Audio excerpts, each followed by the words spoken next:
शांताकारं दुर्गशयनं पद्मनाभं सुरेशं विश्वाकारं मेघवर्णं शुभांगं लक्ष्मीकान्तं कमलनयनं योगहृद्यानगम्यं वन्दे विष्णुं भवभयहरं सर्वलोकैकनाथं। नमस्ते अस्तु भगवन् विश्वेश्वराय महादेवाय त्र्यम्बकाय त्रिपुरान्तकाय त्रिकालाग्निकालाय कालाग्निरुद्राय नीलकण्ठाय मृत्युञ्जयाय सर्वेश्वराय सदाशिवाय श्रीमन्महादेवाय। सत्यज्ञानसुखस्वरूपमहलं क्षीराब्धिमध्य स्थितं योगारूढमतिप्रसन्नवदनं भूषासहस्रोज्ज्वलं शङ्खं चक्रविनाशकाभयकरां बिभ्राणमर्कच्छविं चित्रीभूतफणीन्द्रबिन्दुवदनं लक्ष्मीनृसिंहं भजे। प्रह्लादवरद लक्ष्मीनृसिंहं भजे।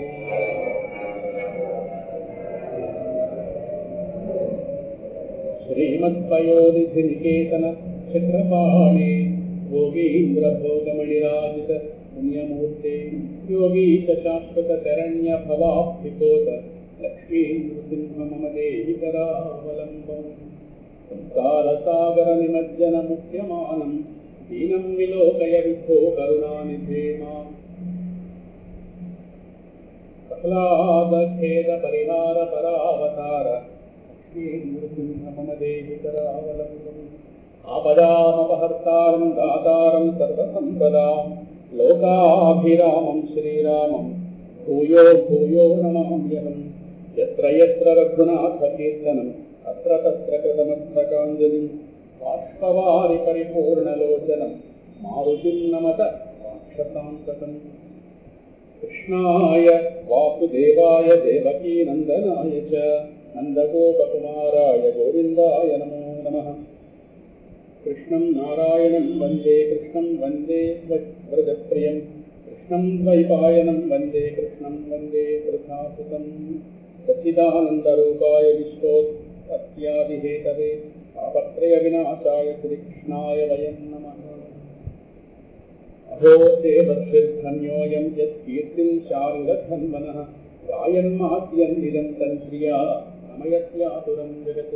व्यासाय विष्णुरूपाय व्यासरूपाय विष्णवे नमो वै ब्रह्मनिधये वासिष्ठाय नमो नमः। निगमकल्पतरोर्गलितं फलं शुकमुखात् अमृतद्रवसंयुतं शिवदत्तागवतं रसमालयं मुहुरहो रसिका भुविभावुकाः। श्रुतिस्मृतिपुराणानाम् आलयं करुणालयं नमामि भगवत्पादशङ्करं लोकशङ्करम्।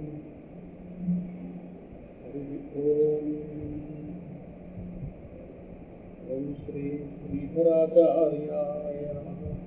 ओम श्रीधराचार्याय नमः।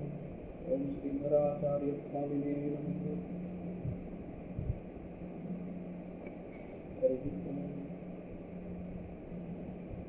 प्रह्लादवरद नरहरि नमो नमो दयानिधि।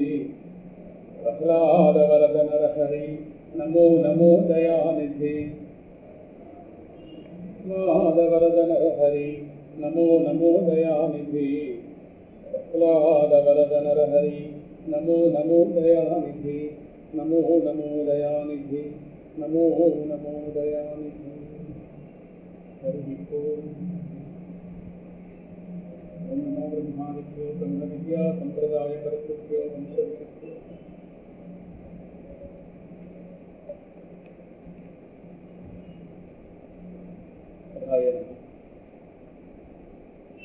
సభాస్వరూపంగా వెలుగొందుతున్న భాగవత పురుషుడికి అనంతపురి ప్రణామాలు సమర్పించుకుంటూ నేటి నుండి శ్రీమద్ భాగవతం ప్రథమ స్కందాన్ని వ్యాఖ్యానించుకునే కార్యక్రమం యొక్క ఆరంభంలోకి వచ్చాం. వచ్చే డిసెంబర్ నెలాఖరులో అయినట్టుంది మన గత ప్రవచనం. జనవరంతా కూడా ప్రవచనాలు లేవు. జనవరంతా కూడా విశ్రాంతిలో ఉన్నాం. ఫిబ్రవరికి వచ్చింది, మాఘమాసం చివరికి వచ్చింది.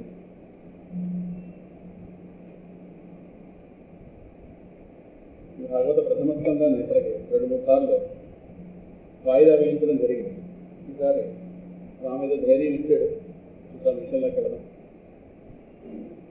శ్రీమన్నారాయణుడి యొక్క జ్ఞానావతారమైనటువంటి వేదవ్యాస భగవానుడి చేత లోకానికి అనుగ్రహించబడినటువంటి అష్టాదశ మహాపురాణాల్లో కూడా అత్యంత శ్రేష్టమైనది, చతుర్విధ ఫలప్రదమైనది శ్రీమద్ భాగవత మహాపురాణం. ఈ భాగవతంలో ప్రధానంగా 3 అంశాలు: భగవంతుడు, భక్తుడు, భక్తి. ఇవి ప్రధానంగా ప్రతిపాదించబడే విషయాలు. భాగవతం భగవంతుడికి సంబంధించినది. భాగవతం భగవంతుడు, భగము గలవాడు భగవంతుడు అనే సందర్భాల్లో చెప్తున్నాం. 6 గుణాలు సంపూర్ణంగా కలిగి ఉన్నవాడిని భగవంతుడు అన్నారు. ఐశ్వర్యము, ధర్మము, యశస్సు, సంపద, జ్ఞానము, వైరాగ్యము, 6 పరిపూర్ణంగా ఉన్నవాడిని భగవంతుడు అని చెప్పవలసి ఉంటుంది.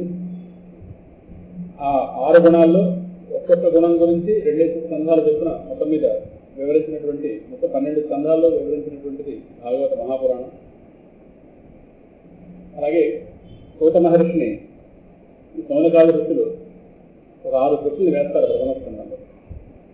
ఒక్కొక్క ప్రశ్నకి 2 స్కంధాలు అనుకుంటే అలా 6 ప్రశ్నలకి 12 స్కంధాలు అనే వివరణ కూడా ఉంది.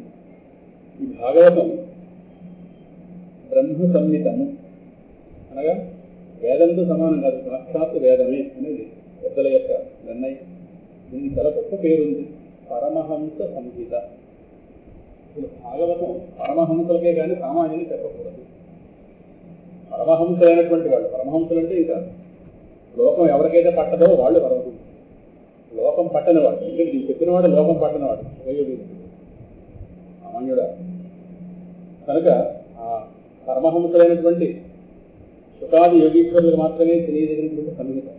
కానీ దయకొద్ది పరీక్షితులనే గృహస్థులకి రావాల్సిన గ్రంథం కాదు, వాళ్ళకే పరిమితం అంతే. కానీ దయకొద్ది ఆనాడు పరీక్షితు యొక్క భక్తిని చూసి, మహావైరాగ్యాన్ని చూసి ఆ మహానుభావుడు లోకంలో ఉన్నటువంటి మిగతా గృహస్థులందరికీ కూడా ఈ లోకానుగ్రహార్థం ఉపయోగింద్రుడు ఆనాడు పరీక్షితు ద్వారా లోకానికి తెలియ ప్రసాదించారు. ఎందుకంటే సంహిత అంటే చాలా గొప్ప హితాన్ని కలిగించేది సంహిత. అందువల్ల ఇది పరమహంసలకు మాత్రమే సంబంధించినది. పరమహంస చేత ఉపదేశించబడింది భాగవతం. దీనిలో 12 స్కంధాలు, 335 అధ్యాయాలు, 18,000 శ్లోకాలు, 5,76,000 అక్షరాలు అనేది ఒక ప్రామాణికులైనటువంటి వాళ్ళ యొక్క మాట ఇది. అందువల్ల అంటే సచిదానంద స్వరూపుడైనటువంటి ఆ శ్రీహరి యొక్క లీలావతారాన్ని ప్రతిపాదించేటటువంటి భాగవతాన్ని శాస్త్రము. దీన్ని చెప్పిందిలో మొదలు చెప్పింది వ్యాసుడే కావచ్చు, కానీ పేరంతా కూడా సుఖయోగీంద్రుడిగా నడుస్తుంది. దీనికి మరో పేరు కూడా ఉంది, సుఖ శాస్త్రము. శ్రీమద్ భాగవతం శాస్త్రం కలౌ కీరేణ భాషితం. కలికాలంలో ఒక చిలక చేత పలకబడింది. కీరము అంటే చిలుక. ఎవరు? సుఖయోగీంద్రుడు. ఆయన ద్వారా లోకానికి ఇది అనుగ్రహించబడింది ఈ భాగవతం. అటువంటి ఈ భాగవతంలో భగవంతుని లీలలు విశేషంగా తీసుకుంటూ లీలలో అంటే భగవానుడు ఆయా సందర్భాల్లో ఈ భూమిలోకి తనను తాను రూపంతో దింపుకుని ఆయా భక్తులను రక్షించేటటువంటి రూపంగా నెపంతో ఆయన చేసినటువంటి ఏవైతే కర్మలు ఉన్నాయో వాటిని లీలలు అంటారు. ఈ లీలలన్నీ కూడా భాగవతం మొత్తం మీద పంచుకుని ఉన్నాయి. సృష్టి ఆది నుండి భగవంతుడు ఎన్నెన్ని సందర్భాల్లో తనను తాను ఈ భూమి మీదకి దింపుకున్నాడు రూపంతో, వాటిని అవతారములు ఉంటాం. ఈ లీలల్ని ఒక 8 రకాలుగా చెప్తారు. 10 రకాలుగా: సర్గ, విసర్గ, స్థాన, పోషణ, ఊటి, మన్వంతర, ఈశానుకథ, నిరోధ, ముక్తి, ఆశ్రయములు. ఇవన్నీ కూడా 3వ స్కందం నుండి 12వ స్కందం దాకా ఈ లీలలన్నీ స్పష్టంగా చెప్పబడ్డాయి. ఇప్పుడు మనం చెప్పుకోబోయే మొదటి స్కందానికి మరొక పేరు కూడా ఉంది, అధికారి లీల. అంటే భాగవతం వినడానికి ఎవడు అధికారి, అర్హుడెవడు అనేది మొదటి స్కందంలో నిర్ణయించబడింది. ఇంకా 2వ స్కందానికి సాధన లీల అని కూడా పేరు. మొత్తం మీద ఈ భాగవతానికి శ్రోత, వక్త ప్రధానమైన వాడు. ఇక్కడ వరుసలో చూస్తే 3 శ్రోతలు 3 వక్తలు కనిపిస్తారు. శౌనకుడికి శౌనక మహర్షికి సూత మహాముని చెప్తున్నట్టుగా భాగవతం మనకు అందింది. అంతకుముందు వ్యాసుడు సుఖయోగిందుడికి చెప్పిన రూపంగా అందింది. అంతకుముందు వ్యాసుడు నారదుడికి చెప్పాడు. అంతకు తర్వాత పరీక్షిత్తు కానీ ముగ్గురు జంటలు కనిపిస్తారు. ఈ ముగ్గురులో కూడా ఎవరు ఉత్తమ వక్త, ఎవరు ఉత్తమ శ్రోత అని గ్రేడేషన్ అంటారు. 1, 2, 3 ప్లేస్. అందులో ఉత్తమ స్థానంలో నిర్ణయింపబడింది ఉత్తమ శ్రోత ఎవరంటే పరీక్షిత్ ఉత్తమ శ్రోత. తర్వాత శ్రోత వ్యాసుడు, తర్వాతది శౌనక మహర్షి. ఇంకా వక్తల దగ్గరికి వస్తే ఉత్తమ వక్త సుఖయోగి, రెండో స్థానం నారదుల వారు, మూడో స్థానం సూతుడు అని ఒక నిర్ణయం కూడా చేశారు. ఈ భాగవతం అనేటువంటిది వేదం అనేటటువంటి కల్పవృక్షం, దానికి పండినటువంటి రసస్వరూపమైన ఫలము. అది పరమాత్మ సంకల్పం చేత ఈ లోకానుగ్రహ దృష్టితో ఆ వృక్షాగ్రభారం నుండి కిందకి జారింది. మన అదృష్టవశాలు ఒక చిలక దాన్ని కొట్టింది. చిలక నోట్లో అమృత ఉంటుందో తెలియదు, కానీ అది కొట్టిన పండుకి విశేషం దొరుకుతుంది. దీనికి చిలక కొట్టింటే ఆ విధంగానే సామాన్యమైన చిలకే ఈ అందం ఉంటే ఇక్కడ చిలక ఒక పరమహంస చిలక. ఈ చిలక రూపంగా లోకానికి ఇది బోధింపబడింది కనుక ఈ భాగవతాన్ని విశేషమైన, ఈ భాగవతాన్ని శ్రద్ధ లేనివాడు, శ్రద్ధ లేని వక్త, శ్రద్ధ లేని శ్రోత ఈ భాగవతాన్ని పనికిరాడు. భక్త్యా భాగవతం జ్ఞేయం నా వ్యుత్పత్తియా నటీకయ. భాగవతాన్ని భక్తితోనే తెలుసుకోవాలి. పదానికి వ్యుత్పత్తి ఉంటుంది కదా, సంస్కృత భాష తెలిస్తే పదానికి వ్యుత్పత్తి. ఈ వ్యుత్పత్తి ద్వారా భాగవతం అందదు. ఆ విధంగానే ఏదో వ్యాఖ్యానాలు ఉన్నాయి, ఆ వ్యాఖ్యానం చదువుకోవడం వల్ల అంటే ఏదో గైడ్ చదివిస్తే పరీక్ష పాస్ అయిపోతున్నాం. కానీ ఇక్కడ ఎవరో వ్యాఖ్యానం చదువుతున్నారో మాత్రం భాగవతం అందుతుంది. భక్తి కావాలనుకున్నాం. చెప్పేవాడే భక్తి ఉండాలి, వినేవాడే అంటున్నా భక్తి. భక్తితో కూడి ఎవరెవరైతే మహాత్ములు వ్యాఖ్యానం అందించారో ఆ వ్యాఖ్యానాన్ని పట్టుకోవచ్చు. కానీ అదేదో ఆషామాజీ గ్రంథం మాత్రం అది భాగవతం. భాగవతం భక్తి అనేటటువంటి ఒక ధాతు లోపల ఉంటేనే భాగవతం వస్తుంది. లేదా భాగవతం చాలా దూరం అని చెప్పి ఒక మాట అంటారు, గృహిణీ కార్యం నా పుంసల్యా నవేశ్చయ. ఇంటి కార్యాలు చేయడానికి గృహిణి పనికి వస్తుందేమో కానీ ఒక నపుంసకుడో ఒక వేశ్యో ఇంటి కార్యాలు ఎలా చేస్తారు, వాళ్ళకి స్థిరత్వమే లేదు. ఆ విధంగానే భగవంతుడి మీద ఒక స్థిరమైన భక్తి లేనివాడికి భాగవతం పెట్టదు.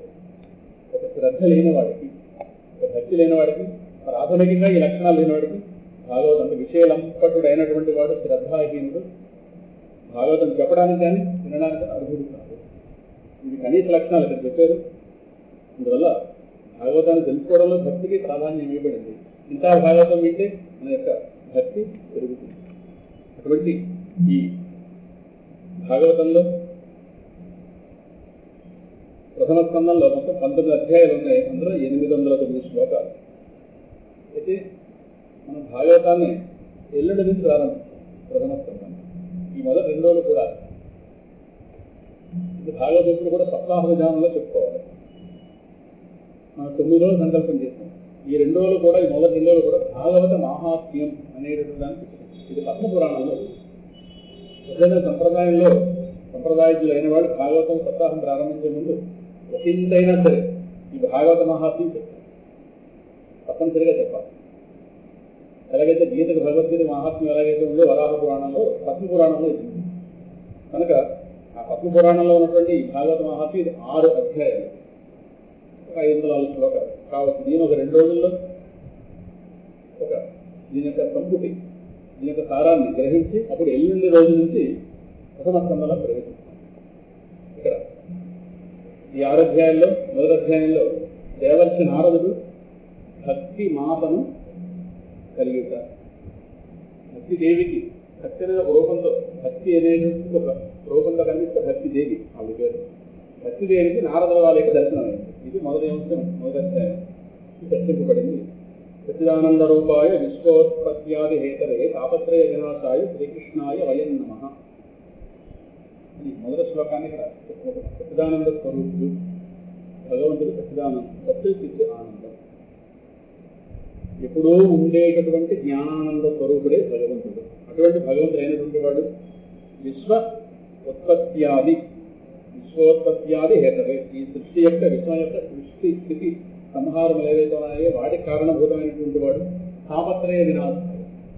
ఆధ్యాత్మికం, ఆధిభౌతికం, ఆధిదైవికం అనేటువంటి తాపత్రయాలు నశింపజేసేటటువంటి శ్రీకృష్ణ భగవానుడికి మేము నమస్కరిస్తున్నాము అని చెప్పి తర్వాత ఈ భాగవతాన్ని లోకానికి అనుగ్రహించినటువంటి ఉపయోగించుడికి సంబంధించిన ధ్యాన శ్లోకం అనుగ్రహిస్తుంది. ఇది 1వ అధ్యాయంలో కూడా మళ్ళీ వస్తుంది భాగవతం ప్రారంభంలో. ఇక్కడ మహానుభావుడు పుట్టి పుట్టగానే 8 ఏళ్ల బాలుడి కింద పుట్టాడు. తానాడు తండ్రి గర్భంలో ఉండిపోయాడు. మనలాగా తల్లి గర్భంలో ఇచ్చినటువంటి వాడు కాదు. మహాత్ములు పుట్టుక అలాగే ఉంటుంది. తండ్రి గర్భంలో తానాడు ఉండిపోయాడు. ఈ లోకంలో వెళ్ళడానికి భయపడినవాడు. వస్తే ఏ మోహంలో పడుతున్నాను. వ్యాసుడు గర్భంలో ఉన్నాడుగా, వ్యాసుడు ప్రార్థిస్తున్నాడు బయటికి రా, నేను రానుపోగా అంటాడు ఆయన. అలా కాదు, ఏదో ఒక లాభం చూపించిన వాళ్ళు రారు. ఒక పరమ ఆధ్యాత్మిక లాభాన్ని చూపిస్తే బయటకు వస్తారు. అప్పుడు ఆ మహానుభావుడు చెప్పాడు, నేను ఏదో భాగవతాన్ని రచించబోతున్నాను, అది నీకు బోధిస్తాను చెప్పగానే అప్పుడు అది వినడానికి ఆ మహానుభావుడు అక్కడ ఒక దేవకన్య ఆవిడ యొక్క ప్రేరణతో ఈ మహానుభావుడి యొక్క వీర్యం స్థలనం అవ్వగానే దాని నెపంతో ఈ మహానుభావుడు కాస్త పైకి ధృతాచి అనేటువంటి ఒక అప్సరస, ఈయన యజ్ఞం చేసుకుంటున్న సమయంలో వ్యాసుడు ధృతాచి అనేటువంటి ఒక అప్సరస అలవకగా అలాగ రావడం, ఈయన మనసు చెల్లించడం, మహాత్ములు పుట్టుక అలాగే ఉంటుంది. ఆ మనసు చెల్లించడంలో ఈ గర్భంలో ఉన్నటువంటి మహానుభావుడు వచ్చి రాగానే 8 ఏళ్ల పిల్లడు. అది యజ్ఞం జరుగుతున్న సమయంలో ఆవిర్భవించాడు. వచ్చి రాగానే 8 ఏళ్ళు మహాతేజస్సు కదా నాన్నగారి భాగవతం చెప్పడం. వెంటనే ఇప్పుడు కొంతకాలం ఉండడం ఆయన పుత్రుడు తీసుకున్నాం. ఆయన నిలబడతాడు. ఆయన నేను అది మోసం చేసి నేను బయటకు లాక్కొచ్చారు మీరు అని చెప్పి వెంటనే అక్కడి నుంచి వెళ్ళిపోవడం ప్రారంభించారు. ఎం ప్రవ్రజంత మనుపేతమపేత కృత్యం ద్వైపాయనో విరహ కాతర ఆజుహావ పుత్రా ఇది తన్మయతయా తరవోభినీదు తం సర్వభూత హృదయం మునిమానతో. మహానుభావుడు భగవతాన్ని తెచ్చేవారంటే శుకుడే. సరేనా, మహానుభావుడు ఇలా ఎప్పుడైతే వెళ్ళిపోతున్నాడో అనగాలేదు పుత్ర పుత్ర పుత్ర పుత్ర అని పుత్రమోహంతో ఈయన వెళ్ళిపోతున్నాడు. ఎం ప్రవ్రజంత మనుపేతమపేత కృత్యం. ఎందుకంటే పుట్టినవాడు ఆత్మజ్ఞాని, పరిపూర్ణ ఆత్మజ్ఞానం. సమస్త ప్రాణుల యొక్క ఆత్మస్వరూపుడైన వాడు, సమస్త కర్మలకి అతీతుడైనటువంటి వాడు. అపేత కృత్యం, ఆయన చేయవలసిన పని లేదు లోకంలో. అటువంటి వాడు ఈ సర్వాన్ని విడిచిపెట్టి వెళ్ళిపోతుంటే ఈయన గారు ఆహాకారాలు చేశాడు. అయ్యో పిల్లడు పుట్టి వెంటనే వెళ్ళిపోతాడు. పరుగు వెనకాతలం పుత్ర ఇది తన్మయతయా. ఆ కుమారుడు ఎడవాడు తట్టుకోలేక పుత్రాన్ని పరిగెడుతుంటే ఈయన గారు వెనక్కి తిరిగి పలకాలి కదా, ఓయది పుత్రుడు కదా, నాన్నగారు వెనక పరిగెట్టుకుంటూ వస్తున్నారు. ఎన్నో వెళ్ళిపోతాడు హిమాలయ భూమి అంటే నేల మీద ఉంటే ఇక్కడెక్కడ చేతి పట్టుకుంటున్నాడు. అలా భయపడ్డారు మహర్షులు అన్నారు. మొత్తం మీద అలా వెళ్ళిపోతుంటే ఓయని పలకాలి కదా. దేహోద్భావం లేనివాడు ఏం పలుకుతాడు ఓయని? ఆయన తండ్రి కాదు, నా కొడుకు కాదు. ఇవన్నీ దేహబుద్ధులు. అసలు ఆ దృష్టి లేదు. అంతా వ్యాపించున్నటువంటి వస్తువుతో దాదాపు పొందుతాడు. ఆయన ఏడ పరిగెత్తి వెళ్ళిపోతుంది. అక్కడ పలకాలి అనే స్పందన కూడా అక్కడ ఏమీ లేదు. కానీ ఆయన అంతా వ్యాపించున్నవాడు స్వరూపుడు అయి ఉన్నవాడి కారణం చేశారు. పాపం తండ్రి గారు పరిగెట్టుకుంటూ వస్తున్నారు. తండ్రి గారి చూసి జాలేసింది ఎవరికి? చుట్టూ వృక్షాలు అవి ఓయని కలుగుతాయి. అంటే ఆయన మేము ఒకటైంది ఎట్లు పలుకుతున్నాయట ఓయని. అంటే నీ కొడుకు ఎలాగో పలికిస్తుందో లేడు, వాడి కొడుకు కాదు తండ్రి. నీ దృష్టిలో వాడి కొడుకేమో, వాడి దృష్టిలో తండ్రి కాదు కొడుకు, వాడు దేహమే కాదు. కానీ పరిగెట్టుకు వస్తున్నావు కదా, వృద్ధుడివి పరిగెట్టుకుంటూ వస్తున్నావు. వాడు 8 ఏళ్ల పిల్లవాడు అలా పరిగెట్టుకుంటున్నాడు. ఎవరు ఆపగలరు? కనుక వాడి వదిలే మేము పలుకుతాం. ఎందుకంటే పుత్ర ఇది తన్మయతయా తరవోభినీదు. తరవ అంటే వృక్షాలన్నీ కూడా. ఎందుకంటే వాడు సర్వభూత హృదయుడు, అంతటా నిండిన వస్తువుతో తాదాత్మ్యం పొందుతున్నవాడు. అక్కడ కేవలం దేహాన్ని పరిమితం కాదు, మాలో కూడా వ్యాపించున్నాడు. కనుక మనం ఇప్పుడు ఒకరు ఎలాగైపోతే ఇంకొన్ని పంపించినట్టుగా ఏదో పని మీద ఆ విధంగానే వాడి వదిలి మేము కలుగుతాంలే. తమ్ సర్వభూత హృదయం మునిమానతో. అంటే పుట్టినవాడు బ్రహ్మజ్ఞాని అనేటటువంటిది ఈ జరుగుతున్న దానిగా వ్యాసులకు అర్థమైంది. ఇదేంటిది వాడిని పిలిచి ఇవ్వగలుగుతాయి అంటే వాడు వాటిలో కూడా ఉన్నాడు. ఆ దేహం యొక్క నోటి రూపంతో కలిగే స్థితిలో లేడు, ఈ వృక్షాల రూపంలో కలుగుతున్నాడు. కనుక నా పుత్రుడు ఆ బ్రహ్మజ్ఞాని అనేది వ్యాసుల వారికి అర్థమైంది. అటువంటి సర్వభూత హృదయమైనటువంటి మహామును ఉన్నాడే వ్యాసుల వారికి. ఉపయోగించుడు సంబంధించిన గొప్ప శ్లోకం అర్థం చేసుకోవాలి. ధ్యానించాలి పెట్టినంతే. ప్రపంచం పట్టని వాడు ఆయన గారు భాగవతం బోధిస్తానని మోసం చేస్తే చేయడం కాదు, కొంతకాలం ముచ్చట్లు తీసుకున్నప్పుడు చెప్తాం. ఆయన గారు ముచ్చట్లు ఈ లోకం ముచ్చట్లు నిలబడే వ్యక్తి అదని పారిపోవడం కాదు. అందుకే అలా వెళుతున్న సమయంలోనే కొంతమంది అక్కడ వస్త్రాలు పెట్టి స్నానం చేస్తుంటే ఈ పిల్లవాడు చూస్తే వాళ్ళలో ఏ వికారం లేదు. వెంగాల తండ్రి గారు వస్తుంటే పట్టుకుంటుంది.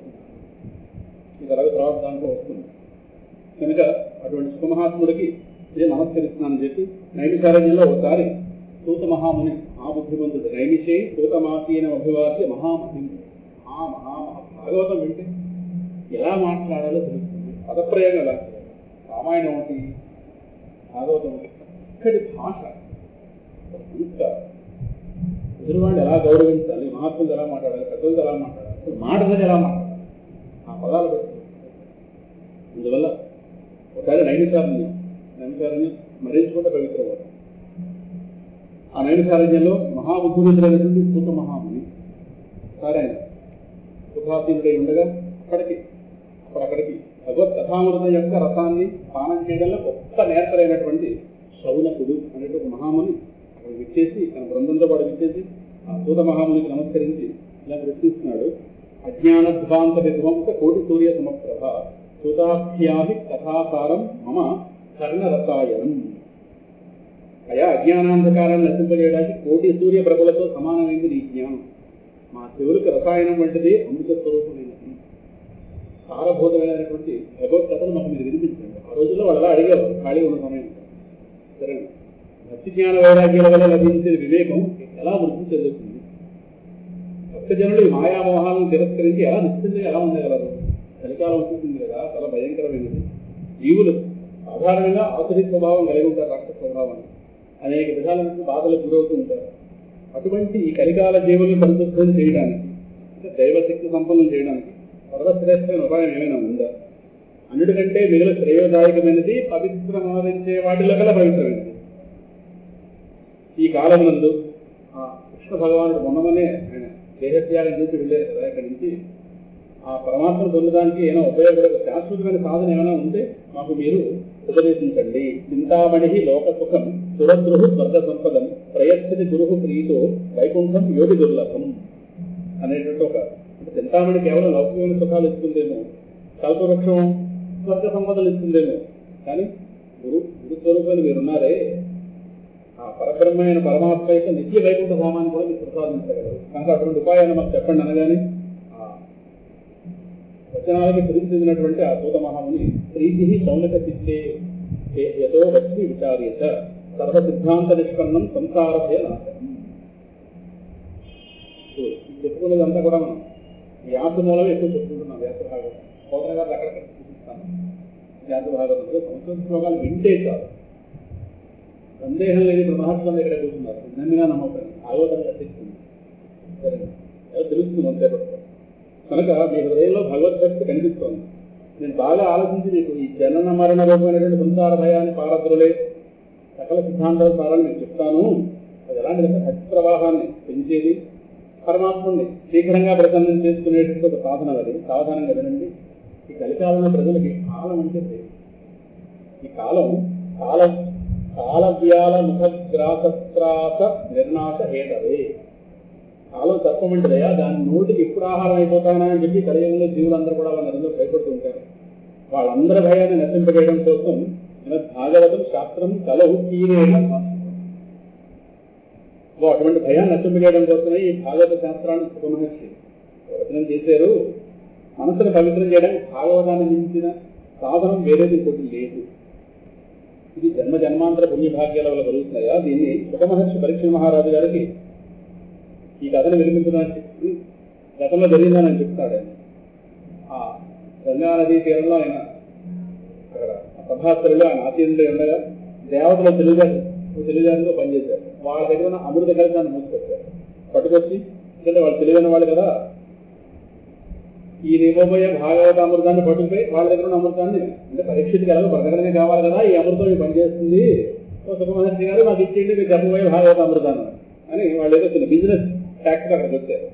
కనుక ఈ అమృత కలశం సేకరించి మాకు ఇచ్చేయండి భాగవత కథామృతాన్ని. పరీక్ష మహారాజు గారు అమృతం తాగుతాడు, మేము భాగవత అమృతం తాగుతామని ధ్యానక స్వ సుధా స్వ కథా లోకే స్వ కాశ స్వ మణి మహాన్ సుధాకుంభం ఆయన అన్నట్ట గాజు తునక ఎక్కడా వజ్రం. ఈ విగ్రహం అమృతం గాజు తునక, గాజు నిలుస్తున్నాను మాత్రం అది వజ్రం అయిపోతుందా? అమూల్యమైన మణి ఎక్కడ? మీరు చెప్పిన అమృతం ఏంటి, భాగవత కథామృతం ఏంటి అని మొత్తం మీద మీకు భాగవతం వినేటటువంటి భక్తి శూన్యులు, మీరు కథాశ్రవణానికి అర్హులు కాదు ఎంచుకోవడానికి. సరేనా? అందువల్ల వాళ్ళకి కథామృతాన్ని అనుగ్రహించలేదు. మొదలుగా మానవులకి ఈ వినే భాగ్యం ఉంది. ఈ భాగవత కథామృతం దేవతలు కూడా దుర్లభమైపోయింది. పూర్వం ఈ భాగవతం విన్న కారణం చేత పరీక్షకి ముక్తి లభించిందయ్యా. అప్పుడు బ్రహ్మదేవుడికి ఆశ్చర్యం వేసింది, ఇదేంటి కలికాలం ప్రజలకి ముక్తి వచ్చిందా? ఒక్కసారి గ్రంథం వినగానే ముక్తి వచ్చిందా? ఏంటి గ్రంథం నమ్మశక్తుందా అని చెప్పి ఆయన ఓజన పనిచేశాడు. ఆయన సత్యలోకంలో కూర్చుని సమస్త శాస్త్రాన్ని ఒకవైపు పెట్టి భాగవతాన్ని ఒకవైపు పెట్టేట ఏది బరువు ఉంటుందో చూస్తాను. భాగవతం అక్కడికి వెళ్ళి మిగతా గ్రంథాలు పైకి తెలిపి అప్పుడు బ్రహ్మగారు ఆశ్చర్యపెట్టేది భాగవతాన్ని ఎందుకు పెట్టుకున్నారు. అందువల్ల భాగవతం సాక్షాత్ భగవత్ స్వరూపం, మేనిదే భగవత్ స్వరూపం శాస్త్రం భాగవతం కలవు. అందువల్ల ఈ భాగవతం సాక్షాత్ భగవత్ స్వరూపం. శాస్త్రం చదవడం వల్ల వినడం వల్ల అప్పటికప్పుడే మోక్షము లభించగలదు అనేటువంటి ఒక నిర్ణయానికి బ్రహ్మగారు వచ్చి దీన్ని సప్తాహ విధానంగా వినాలి. సప్తాహం అంటే 7 రోజులు విధానంగా దీన్ని వినాలి అని ఒక సంప్రదాయం ఏర్పాటు చేశారు.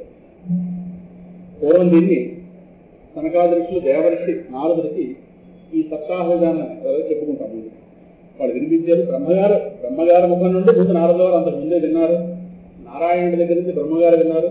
బ్రహ్మగారి దగ్గర నుంచి నారాయణుడు విన్నగా, నారదుడి దగ్గర నుంచి వ్యాసుల వారు, అక్కడి నుంచి శుకుడు నుంచి పరీక్షించి, ఇది ఒక పరంపర. ఇంత ముందే బ్రహ్మగారి ముఖం నుండి దేవర్షి నారదుడు దీన్ని వినున్నారు. ఇప్పుడు సనకాదృష్టుల ద్వారా మరోసారి కూడా విన్నారు నారదు మహర్షి. ఇంతటి మహానుభావుడు అంటే సప్తాహ శ్రవణ విధానం తయారు చేసింది సనక మహర్షి, సనక తెలుగువారు అని ఇలా అడగగానే సౌనక మహర్షి వీళ్ళు సుఖ మహాముని. నారద మహర్షికి సనక సంబంధాలు ఎక్కడ కలిపారు, ఎక్కడ జరిగింది సంవాదం?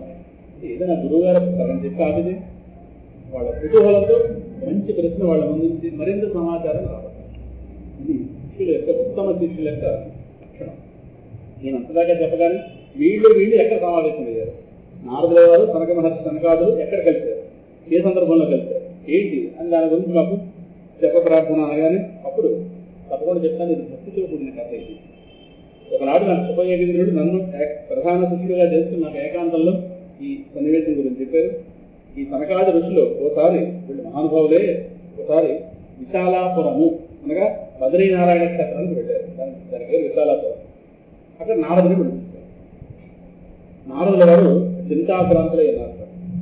ఎంత చక్కగా ఉంటుందో సంబోధన.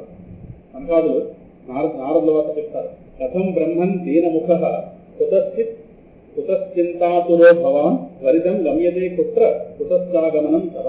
కథం బ్రహ్మన్ ఆత్మలు అలా పిలవారు. బ్రహ్మన్ ఓ మహానుభావుడు మహర్షి మీరు ఎందుకు దీనంగా ఉన్నారు? నారదుల వారు చింతాక్రాంతులే కనిపించారు. ఎందుకు మీరు ఎలా ఉన్నారు, మీరు ఇక్కడ ఎక్కడి నుంచి వస్తున్నారు, ఏంటిది తొందరగా ఎక్కడికి వెళ్ళిపోతున్నారే, మీరు ఏదో ఒక ఆతృతతో కనిపిస్తున్నారు. సకల సంపదలు కోల్పోయిన వ్యక్తి ఎలా ఉంటాడు అలా కనిపిస్తున్నారే, మీరు ఆసక్తులు కదా, మీరు లోకం మీద ఆసక్తి లేదు కదా, మీరు ఏ విధంగా ఉంటో నాకు బోధపట్టండి అని సనకాదుల ఋషులు అడగగానే నారదుల వారు చెప్పాక, ఫ్యామిలీ భూలోకం అన్ని లోకాల కన్నా ఉత్తమమైందని చెప్పి నేను ఈ లోకంలోకి వచ్చాను. ఇక్కడ పుష్కరము, ప్రయాగ, కాశీ, గోదావరి, నాథగాత్రియంబకం, హరిద్వారం, కురుక్షేత్రం, శ్రీరంగం, రామేశ్వరం ఇలాంటి తీర్థక్షేత్రాలన్నింటిలో కూడా వివరించండి అని ఎక్కడ నాకు గొప్ప సంతోషాలు కలిగించేటటువంటి ఒక వాతావరణం కలిగించింది. ఎందుకంటే అధర్మానికి తోడ్పడేటువంటి కలికాలం ఆంధ్రప్రదేశ్. సమస్త భూమండలం కూడా బాధింపబడుతుంది కలిపుస్తుంది. అసలు ఇక్కడ సత్యమే కనిపించట్లేదు. తపస్సు, శౌచం, బాహ్యాభ్యంతరాల్లో పవిత్రత, దయాదానం ఏవి ఎక్కడ కాన రావటం లేదు. కలిధర్మాలు వ్యాపించాయి. జీవులు ఎంతసేపు నామమాత్రులే ఉదర పోషణ కోసం ప్రవర్తిస్తారు. అసత్యవాదులు, సోమరిపోతులు, బుద్ధిహీనులు, దురదృష్టవంతులు, ఆపదలో ఉన్నవాళ్ళు, మోసపోయేవాళ్ళు, మోసాలు చేసేవాళ్ళు, సాధువులని సత్పురుషులు అని చెప్పి తిరిగేవాళ్ళు, పాపాత్మలు, పాషండులే అయినటువంటి వాళ్ళతో సమాజం నిండిపోయింది. వైరాగ్యంలో కనిపిస్తూ స్త్రీలు, ధనాదులు వీటిని పరిగ్రహిస్తున్నారు. అంటే కలికాల లక్షణాలు తెచ్చితే ఇళ్లలో ఆడవాళ్లే పెత్తనం చలాయిస్తున్నారు. భావమర్దులు ఇంటిని పెత్తనం చేస్తున్నారు. నాలుగులో కనకాలంతో చెప్పింది తరుణి ప్రభుగా గేహే శ్యాలక, శ్యాలకుడు అంటే భావమర్దు, బుద్ధిదాయక. సరేనా? ఇంకా డబ్బుల కోసం కన్యను విక్రయిస్తున్నారు. ఇంకా రకరకాల నానా గందరగోళాలు జరుగుతున్నాయి. భార్యాభర్తలు పోట్లాటలు ఎక్కువైపోయాయి. మహాత్ముల ఆశ్రమాల మీద, పవిత్ర తీర్థక్షేత్రాల మీద, నదుల మీద పాపాత్ములైనటువంటి వాళ్ళు అధికారం చేయించుకుంటున్నారు. ఇతర మతాల వాళ్ళు చేసిన దాడులు ఎన్నో ఆలయాలు దెబ్బతిన్నాయని కారణం నారదుల వారు అప్పటి చెప్పేది జరుగుతున్నది. మన మీద నేల మీద యోగులు, సిద్ధపురుషులు, జ్ఞానులు ఎవరు లేరండి, వీళ్ళందరూ వెళ్ళిపోయారు. ఉన్నవాళ్ళని కలికాలం కాస్త దహించేస్తోంది. ఘోరం ఏంటంటే అన్నం అని రోడ్ల మీద అమ్ముకుంటున్నారు. చూస్తున్నాగా రోడ్ల మీద భోజనాలు చేస్తున్నారు. ఈ రోజు చెప్తున్నావే ఆ రోజు నుంచి కనిపిస్తూ వస్తున్న లక్షణాలు. బ్రాహ్మణులు అన్నం కోసం వేదాన్ని విక్రయించుకుంటున్నారు.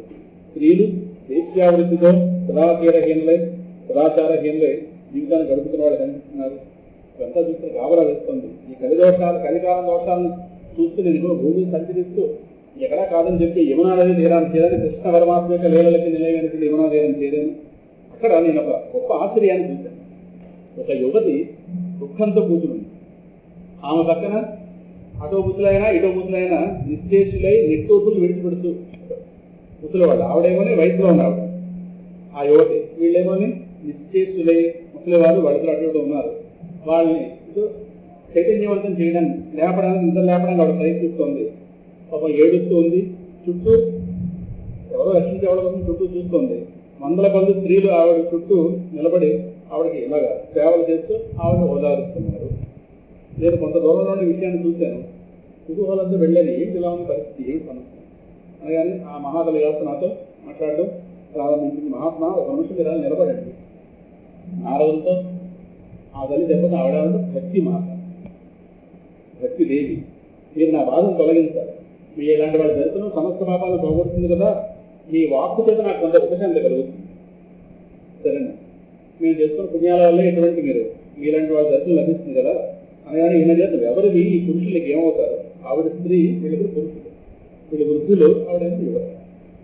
ఈ చుట్టూ ఉన్నటువంటి ఈ స్త్రీలు ఎవరు నీకు సేవలేంటి దుఃఖాన్ని సవివరంగా తెరవగలుగుతుంది అనగానే ఆవిడందుకే నా పేరు భక్తి.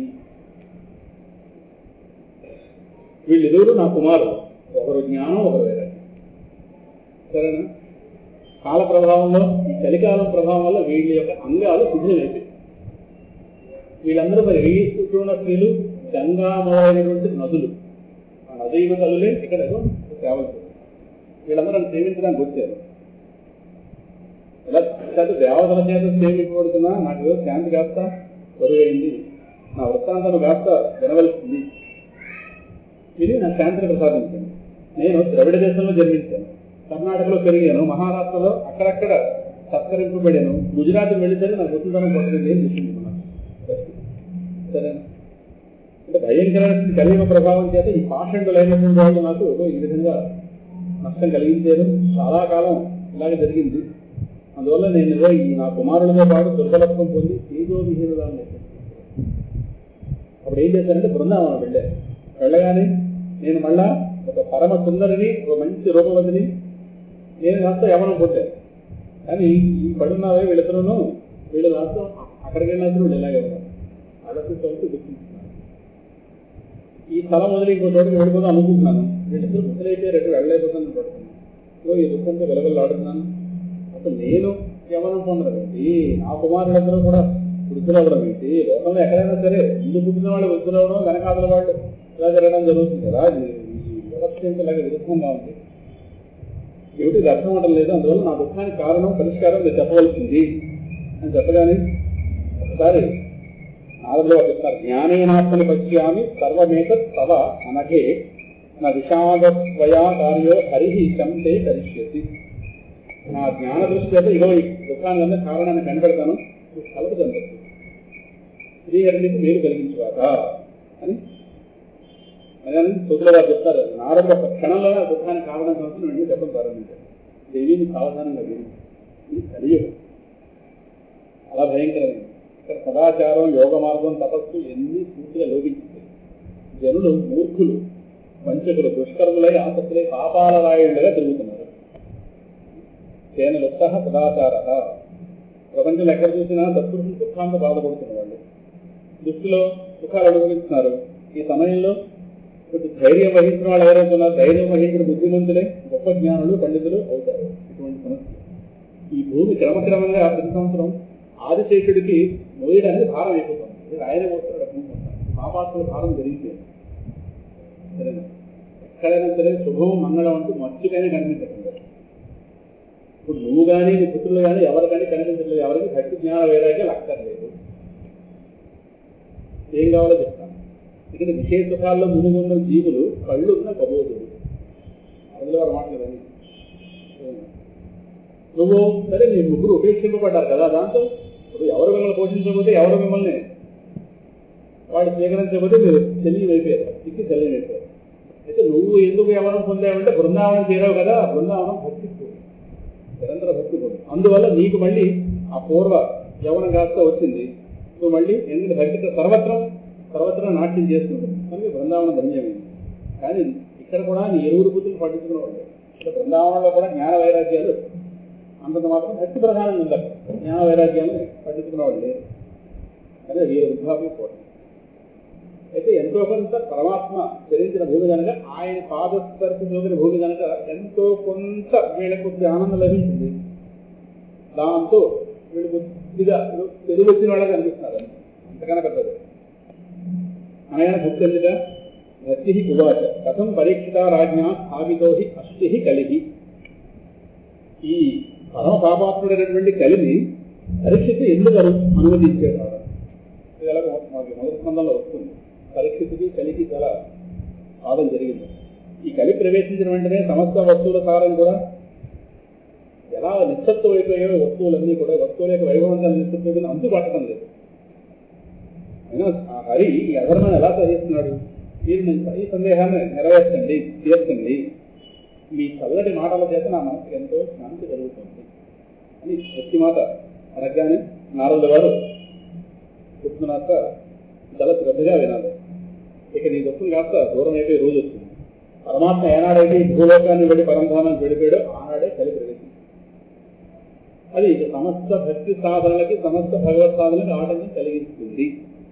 అయితే పరీక్షితు దిగ్విజయ యాత్ర చేస్తున్న సమయంలో ఈ కలిపురుషుడు ఎదురొచ్చాడు.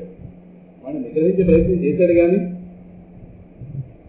వధించడం అన్నది ధర్మం కాదు. కారణం కలి ప్రవేశించవలసిన కాలం వస్తాడు వాడిని మరి అనుభవించాలి. కలి రావాల్సిన ధర్మం ధర్మ విరుద్ధంగా వెళ్ళే కదా పరీక్ష. లేదు నా సమయం వచ్చింది నేను వచ్చాను అన్నాడు. ఆయన ఇంకొకరి సమయంలో నేను రాలేదు. ఇవన్నీ ఒకటో స్కందంలో వచ్చాను. ఇంకొక సమయంలో రాలేదు, నా సమయాన్ని నేను వచ్చాను కనుక నన్ను నా యొక్క రాకను నిషేధించడానికి అవకాశం లేదు. నిషేధించకూడదు, అది ధర్మం కాదు.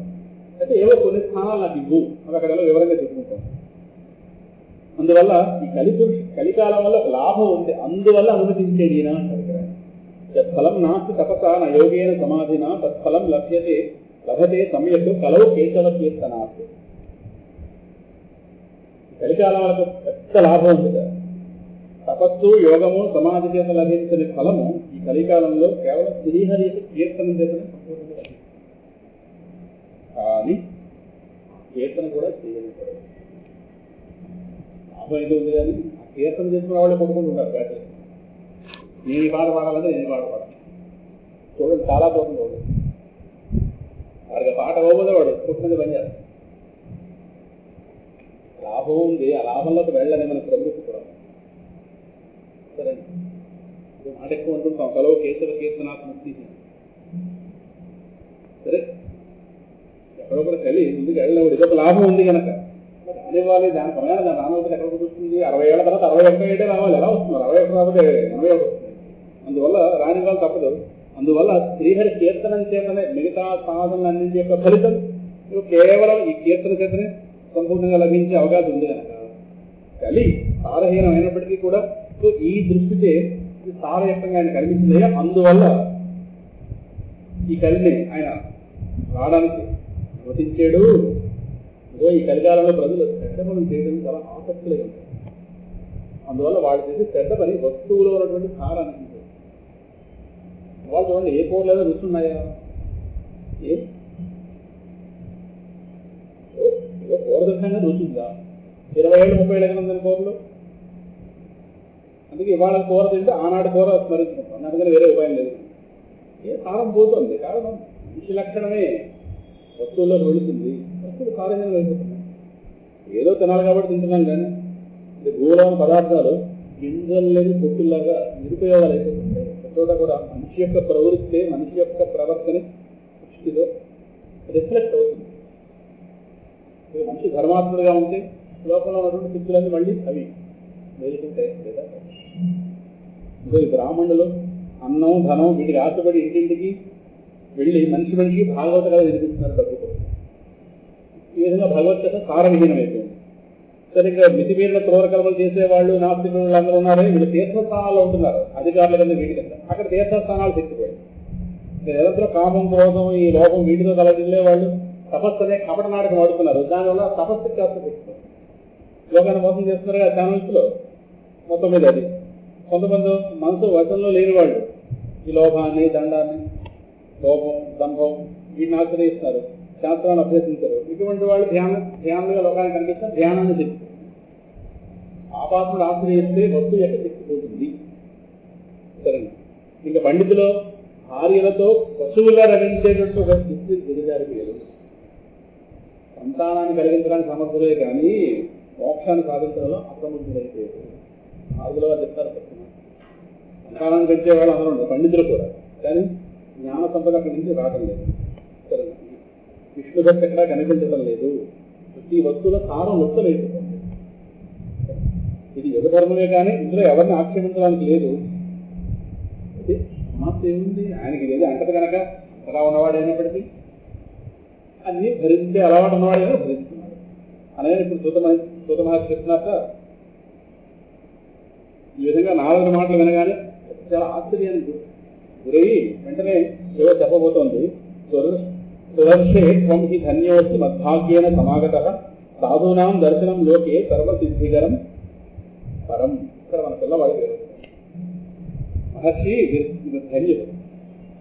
మీ యొక్క మహద్భాగ్యం వల్ల, అంటే నా యొక్క మహద్భాగ్యం వల్ల మీ యొక్క దర్శనం కాస్త నాకు ఈ విధంగా జరిగింది. సత్పురుషుల దర్శన భాగ్యమే సమస్త సిద్ధుల్ని కలిగిస్తుంది లోకంలో సందేశం. జయతి జగతి మాయాం యస్య కాయాభవస్తే వచన రచనమేకం కేవలం సాకలయ్య ధ్రువపదమపి యాతో యత్కృపాదో ధ్రువోయం సకల కుశల పాత్రం బ్రహ్మపుత్రం నతాస్మి. మీకు ఎందుకు నమస్కారం పెడుతున్నానంటే ఇక్కడ ప్రహ్లాదుడు తల్లి పేరుతో ప్రహ్లాదుని పిలిచారు. ప్రహ్లాదు తల్లి పేరు భాగవతంలో ఎక్కడ సప్తమ స్కంధంలో లేదు, కానీ ఇతర పురాణాల్లో దాన్ని చెప్తే తల్లి పేరు కయాదుడు. కయాదుడు కనుక కాయాదుడు. దశరథుడు దాశరథుడు వసుదేవుడు వాసుదేవుడు కనుక జయతి జగతి మాయాం యస్య కాయాభవస్తే వచన రచనమేకం కేవలం సాకలయ్య. ఆ కయాదు కుమారుడు ఉన్నాడు ప్రహ్లాదుడు, అనన్య భావంతో ఒకే ఒక్కసారి మీరు ఇచ్చినటువంటి ఉపదేశం విని మాయం చేయించాడే. అలాగే మీ కృప వల్ల ధ్రువుడు కూడా ధ్రువపదాన్ని పొందాడు. మీరు సర్వమంగళకరుడు మహానుభావ నారద. కాదు బ్రహ్మదేవుడు పుత్రుడు కదా, అలాంటి మీకు నమస్కరిస్తున్నాను. చూడండి ఎంత విధానం మారిపోయిందో. ఒకసారి విన్నవాడే తరించిపోయాడు, ఎక్కడో వినడానికి ఎవరు లేదు. చాలా ఎంత మారిపోయింది కదా మహానుభావ అని ఒకసారి ఆయన యొక్క గొప్పతనం నమస్కారం పెట్టి ఇక్కడ నారద మహర్షి 2వ అధ్యాయంలో ప్రవేశించడం భక్తి యొక్క దుఃఖాన్ని కలిగించే ప్రయత్నం చేస్తున్నాడు. నువ్వు ఎందుకు ఇంతగా దుఃఖిస్తున్నావు? ఇంతగా దుఃఖించడం వ్యర్థం కదా. దుఃఖాన్ని కట్టిపెట్టి భగవంతుడు అనేటువంటి ఆ శ్రీకృష్ణుడు చరణ కమలాన్ని ధ్యానించు. ఆయన కృపచేతుల దుఃఖం అంతా దూరం అయిపోతుంది. అంటే ఆయన కౌరవుల ఆగడాల నుండి ద్రౌపదిని రక్షించేది కదా అన్నాడు. సరే, అక్కడ ఆ రాక్షసున్నాడే వాడి చేత నరకుడి చేత అక్కడ చెరపెట్టబడినటువంటి వాళ్ళందరినీ కూడా విడుదల చేసి వాళ్ళందరినీ సనాశనం చేశాడు కదా. అంటే తన యొక్క భార్యలుగా స్వీకరించాడు కదా. ఆ పరమాత్మ ఎక్కడికో వెళ్ళలేదు. సర్వకాలాల్లో సమస్తాన్ని రక్షించి పరమాత్మ ఎక్కడికో వెళ్ళిపోయే అవకాశం లేదు కదా. నువ్వు సాక్షాత్తు భక్తిదేవి. నువ్వు ఎప్పుడు పిలిచినా నువ్వు ఆయన ప్రాణప్రద. నువ్వంటే ఎంత ఇష్టం, భక్తి అంటే పరమాత్మ చాలా ఇష్టం కదా. నువ్వు పిలిస్తే చాలు పరమాత్మ పరిగెట్టుకుంటుంది. నువ్వు ఎక్కడున్నా అక్కడికి వస్తాడు కదా. అంటే సత్యయుగం, త్రేతాయుగం, ద్వాపరయుగం ఇవి జ్ఞానం, వైరాగ్యం, అక్కడ అవి ముఖ్య సాధనాలు ఉన్నాయి. కలియుగంలో మాత్రం భక్తి భగవంతుడిని పొందించడానికి ముఖ్య సాధనం. తలవుతూ కేవలా భక్తి బ్రహ్మ సాయుధ్య కార్యది అని ఈ విధంగా నిర్ణయించినటువంటి పరమాత్మ తన సత్య స్వరూపంతో నిన్ను సృష్టించాడు కదా. ఓ భక్తి మాత, నువ్వు కృష్ణుడి యొక్క ప్రియురాలివి. ఒకసారి నువ్వు అడిగావు ఉంటుందో లేదో, ప్రభు నేను ఏం చేయాలి? అప్పుడు ఆయనకి ఏం చెప్పాడు? నా భక్తులను పోషించు, నా జ్ఞాపించాడు కదా. సరే అని చెప్పి నువ్వు అంగీకరించావు. అందువల్ల ఆయన నీ ఎడల ప్రసన్నుడు అయ్యాడు. నీకు సేవ చేయడానికి ఒక దాసుని ఇచ్చాడు. భక్తి మాటకు ఒక దాసు ఉంది. ఎవరు? ముక్తికి అంతం. భక్తికి దాసి ఎవరు అంటే భక్తి పడుతున్న వాళ్ళకి ముక్తి దొరుకుతుంది అని చెప్పారు. ముక్తి అనేటువంటి దాసి నీకు ఇచ్చాడు కదా. ఆ విధంగానే ఈ జ్ఞాన వైరాగ్యాన్ని పుత్ర రూపంలో నీకు ప్రసాదించాడు. నువ్వు నీ యొక్క రూపం చేత వైకుంఠధామంలో భక్తులు పోషిస్తుంటావు. భూలోకంలో ఛాయారూపంతో ఉండి భక్తులు పోషిస్తున్నావు కదా. నువ్వు ఈ ముక్తిని, జ్ఞానాన్ని, వైరాగ్యాన్ని వెంటబెట్టిన భూతలానికి వచ్చావు. సరే, సత్యయుగంలో నుంచి ద్వాపర యుగం దాకా నువ్వు చాలా ఆనందంతో ఉన్నావు. నీ చలామణి ఉంది మీ ముగ్గురికి. కలియుగం వచ్చేస్తుంది కదా. సో నీ దాసి అయినటువంటి ముక్తికి పాషండ రూపమైనటువంటి లోకం, పాషండం అంటే పాపాత్మైనటువంటి ఎవరికి ఈ కలికాలంలో ముక్తి ఎక్కలేదు అని అర్థం. అది ఎవరికి ముక్తి ఎక్కకపోవడంలో ముక్తి అనగానే ఇక్కడ అవసరం లేకుండా పోయి నీ అనుమతి తీసుకుని ఆవిడ కాస్త వైకుంఠ లోకానికి గడిపాడు. ఇప్పుడు ముక్తి అనేది భూలోకంలో లేదు. అవసరం కూడా వస్తుంది, కానీ మళ్ళీ తన ధామానికి వెళ్ళిపోతుంది. సో ఈ జ్ఞాన వైరాగ్యాల కుమారులు ఉన్నారు కదా, ఈ సంరక్షణలో ఉంచుకున్నావు. కలికాలంలో జ్ఞాన వైరాగ్యాలకి ఆదరణ లేదు. అందువల్ల వాళ్ళు కాస్త అక్కడ తెలియమైపోయారు కదా. ఎవరో ముగ్గురిని లెక్కపెట్టలేదు. దాంతో వీళ్ళు నిరుత్సాహంతో బలహీనది కృంగిపోయి ఉన్నారు కదా. అందువల్ల బుద్ధి చలితనం ఈ కుమారులకి ఆవరించింది. అయినా నువ్వు చింతించక్కర్లేదు. నువ్వు మళ్ళీ కొత్త జీవితాన్ని కనిపించడానికి తగిన ఉపాయాన్ని నేను ఆలోచిస్తాను. సరేనా? ఎందుకంటే కలియుగంతో సమానమైన మరొకటి లేదు. కలినా సదృశ కహ అపి యుగ నాస్తి వరానని తస్మిన్ స్వాం స్థాపయిష్యామి గేహే గేహే జనే జనే. నాలుగు వారికి ప్రతిజ్ఞ చేశారు. కలియుగంతో సమానమైన కొత్త యుగం మరొకటి. అందువల్ల ఈ యుగం అంటే ప్రతి ఇంటిలో, ప్రతి వ్యక్తి హృదయంలో కూడా నేను ప్రతిష్ఠించి తీరుతాను, నీకు ప్రతిజ్ఞ చేస్తాను చెప్పాడు. సరేనా? మిగతా ధర్మాలన్నింటినీ కూడా పక్కన పెట్టి ఇదో ఈ భక్తిదేవికి పట్టం కట్టి ఈ లోకంలో మహోత్సవ సంబరాల తీరుగా నీ గురించి ప్రచారం చేయని ఎడల నేను హరిదాసుని కానే కాదు. అంటే భక్తిని ప్రచారం చేయడానికి 4 వారు ప్రతి ఇంట్లో నేను ప్రతిష్ఠ చేస్తాను. చూడు, నీకు ఈ దుఃఖం లేకుండా చేస్తాను. ఈ కలికాలంలో భక్తిని కలగడం చాలా శ్రేష్టమైనది. భక్తి నీ సాంగత్యం చేత ఎంత పాపాత్ముడైనా నిర్భయంగా, నిరాటంగా పరమాత్మ యొక్క అభయస్థానాన్ని పొందుతాడు కదా. భక్తి కలిగినటువంటి అంటే నిన్ను హృదయంలో కలిగి ఉన్న వాళ్ళ హృదయాలు పవిత్రం అవుతాయి, నిర్మలం అవుతాయి, మెత్తగా అవుతాయి మనస్సు. అటువంటి వాళ్ళకి యమధర్మరాజు గారితో పని ఉంటుంది కదా. అటువంటి భక్తి ప్రవాహంతో ఉరకలేసే వాళ్ళని భూతాలు కానీ, ప్రేతాలు కానీ, రాక్షసులు, దైత్యులు ఎవరూ ముట్టుకోలేరు. అంటే భగవంతుడు తపస్సు, యజ్ఞము, వేదాధ్యయనం వీటితో వశం కాడు. భక్తితో మాత్రం తప్పనిసరిగా వశం అయిపోతాడు. ఎందుకు? భూమికలే పెద్ద ప్రమాణం. నృణాం జన్మ సహస్రేణ భక్తౌ ప్రీతిర్హి జాయతే కలౌ భక్తి భక్త్యా కృష్ణ పురస్కృత. కలికాలంలో భక్తి అయితే అంత సులభంగా భక్తి అలవాటు. సులభమే కానీ భక్తి ఉంటే మోక్షం ఖాయం, కానీ భక్తి అంత సులభంగా అలవాటు. ఎన్నో వేల జన్మల నుండి సంపాదించిన పుణ్యఫలం యొక్క ప్రభావం అంటే భక్తి మార్గంలో అనుభక్తి, ప్రీతి, బుద్ధికి కుదురుకుంటాయి. సో కలికాలంలో ధరించడానికి ఒకే ఒక సాధనం, అదే భక్తి. ఆ పరమాత్మ స్వయంగా మన ఎదుట సాక్షాత్కరిస్తాడు భక్తి. అయితే కలికాలంలో పెద్ద సమస్య ఈ భక్తి అనే పేరుతో మనం మోసం చేస్తాం. సరే, వాళ్ళు ముల్లోకాల దుఃఖం పొందుతారు, కానీ వాళ్ళ వల్ల కొంతమంది ఇక్కడ నష్టపోతారు కదా. అందువల్ల చాలు అలం వ్రతై, అలం తీర్థై, అలం యోగై, అలం మఖై. వ్రతాలు చాలు, తీర్థాలు చాలు, యోగాలు చాలు, యజ్ఞాలు చాలు, జ్ఞాన దర్శలు చాలు. భక్తి మాత్రం ముక్తి ప్రసాదిస్తుంది. తేడాగా అర్థం చేసుకోవాలి. భక్తితో కలిపి వర్ణించారు. భక్తి అనేది ఒక ప్రత్యేక మార్గం కాదు. భక్తి అనేది భావన. చాలా సందర్భాల్లో చెప్పుకున్నాం, భక్తి అనేది భావన. ఆ భక్తి అనే భావనతో కూడా యజ్ఞం చేస్తే యజ్ఞాన్ని శక్తి. భక్తి అనే భావంతో కూడా ఏదైనా తీర్థాటం చేస్తే దాన్ని శక్తి. భక్తి అనేది ప్రత్యేక కర్మ కాదు. మిగతావి ప్రత్యేకమైన ఏ సాధన ఆ సాధన. కానీ భక్తి అనేది అన్నింటిలో కామన్గా ఉండవచ్చు. చాలా సందర్భాల్లో చెప్పుకున్నాం, భక్తి ఉప్పు లాంటిది. ఏదందుకున్నా ఉప్పు ఎలాగైతే అన్నింటిలో ఉండాలో, ఉప్పు అనేది ప్రత్యేకమైన వంట కాదు, అన్ని వంటల్లో కలపాలి. భక్తి అనేది అన్నింటిలో చేరాలి. అంతేగాని మిగతా సాధనలు అక్కడ ఏదో తప్పు చేసి మాట్లాడడం కాదు. భక్తి లేని సాధనలు అవి నిరుపయోగము. భక్తితో కలిపి ఏది చేసినా సరే భక్తి ప్రధానం. అప్పుడు దానికి శక్తి కోటి గుణితం అవుతుంది అని చెప్పగానే సూత మహర్షి కూడా చెప్తున్నారు. ఈ విధంగా నారదు చెప్పగానే భక్తి అంటే భక్తి యొక్క మహత్వం గురించి నారదులు చెప్పగానే కాస్త ఆవిడ ఒక్కసారి మళ్ళీ ఉత్తేజిత పొందుతున్నారు. సమస్త అంగాలు కూడా పరిపుష్టమయ్యే బలం పుంజుకుంది. అప్పుడు నారదులు దానిగా అహో నారద ధన్యోతి ప్రీతిస్తే మై నిశ్చలా. అయ్యా నారదుల గారు మీ ఎందు నాకు ఎంతో భక్తి ఉంది, నేను ఒక పని చేస్తాను, ఇక మీద ఎప్పుడు మీ హృదయంలో నివసిస్తాను, మీ హృదయాన్ని ఎప్పుడు విడిచిపెట్టాను, ఎప్పటికీ విడిచిపెట్టాను. మీరు ఎంతో ధైర్యం ఉన్నవాడు, ఒక్క నిమిషంలోనే నా సమస్త గొప్పరాశిని ధ్వంసం చేస్తే సరేనా, కానీ నా పుత్రులు ఇంకా చైతన్యవంతులు అవ్వలేదు, దీనికైనా ఉపాయం ఆలోచించండి.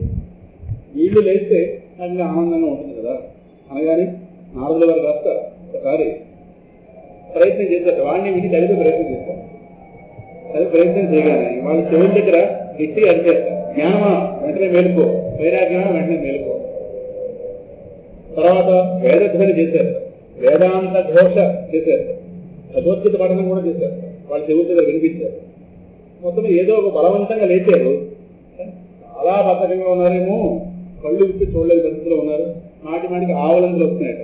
శరీరం కూడా పాలిపోయింది అంటారు కదా, తేజస్సు లేకుండా అయిపోయి కొంగల్లాగా తెల్లగా అయిపోయిన శరీరాలన్నీ, వాళ్ళ అవయవాలన్నీ కూడా ఎండిపోయిన కట్టెల్లాగా ఉన్నాయట. దాంతో ఒక్కసారి ఆకలి దప్పులు ఎవరు వాటిని ఎవరు మనసులోకి రానివ్వట్లేదు. జ్ఞాన వైరాగ్యాలు ఇంకా ఆకలి దప్పులు కూడా ఉన్నాయి. మన మనసులోకి వస్తేగా వాటికి ఆహారం ఉంటుంది. చాలా బలహీనంగా కనిపిస్తున్నారు. మళ్ళీ నిద్రలో అప్పుడు మన విచారం కలిగింది నారదుల వారు. సరేనా, వెంటనే ఇప్పుడు ఏం చేయాలి నారదుల వారు చింతనలో పడ్డారు.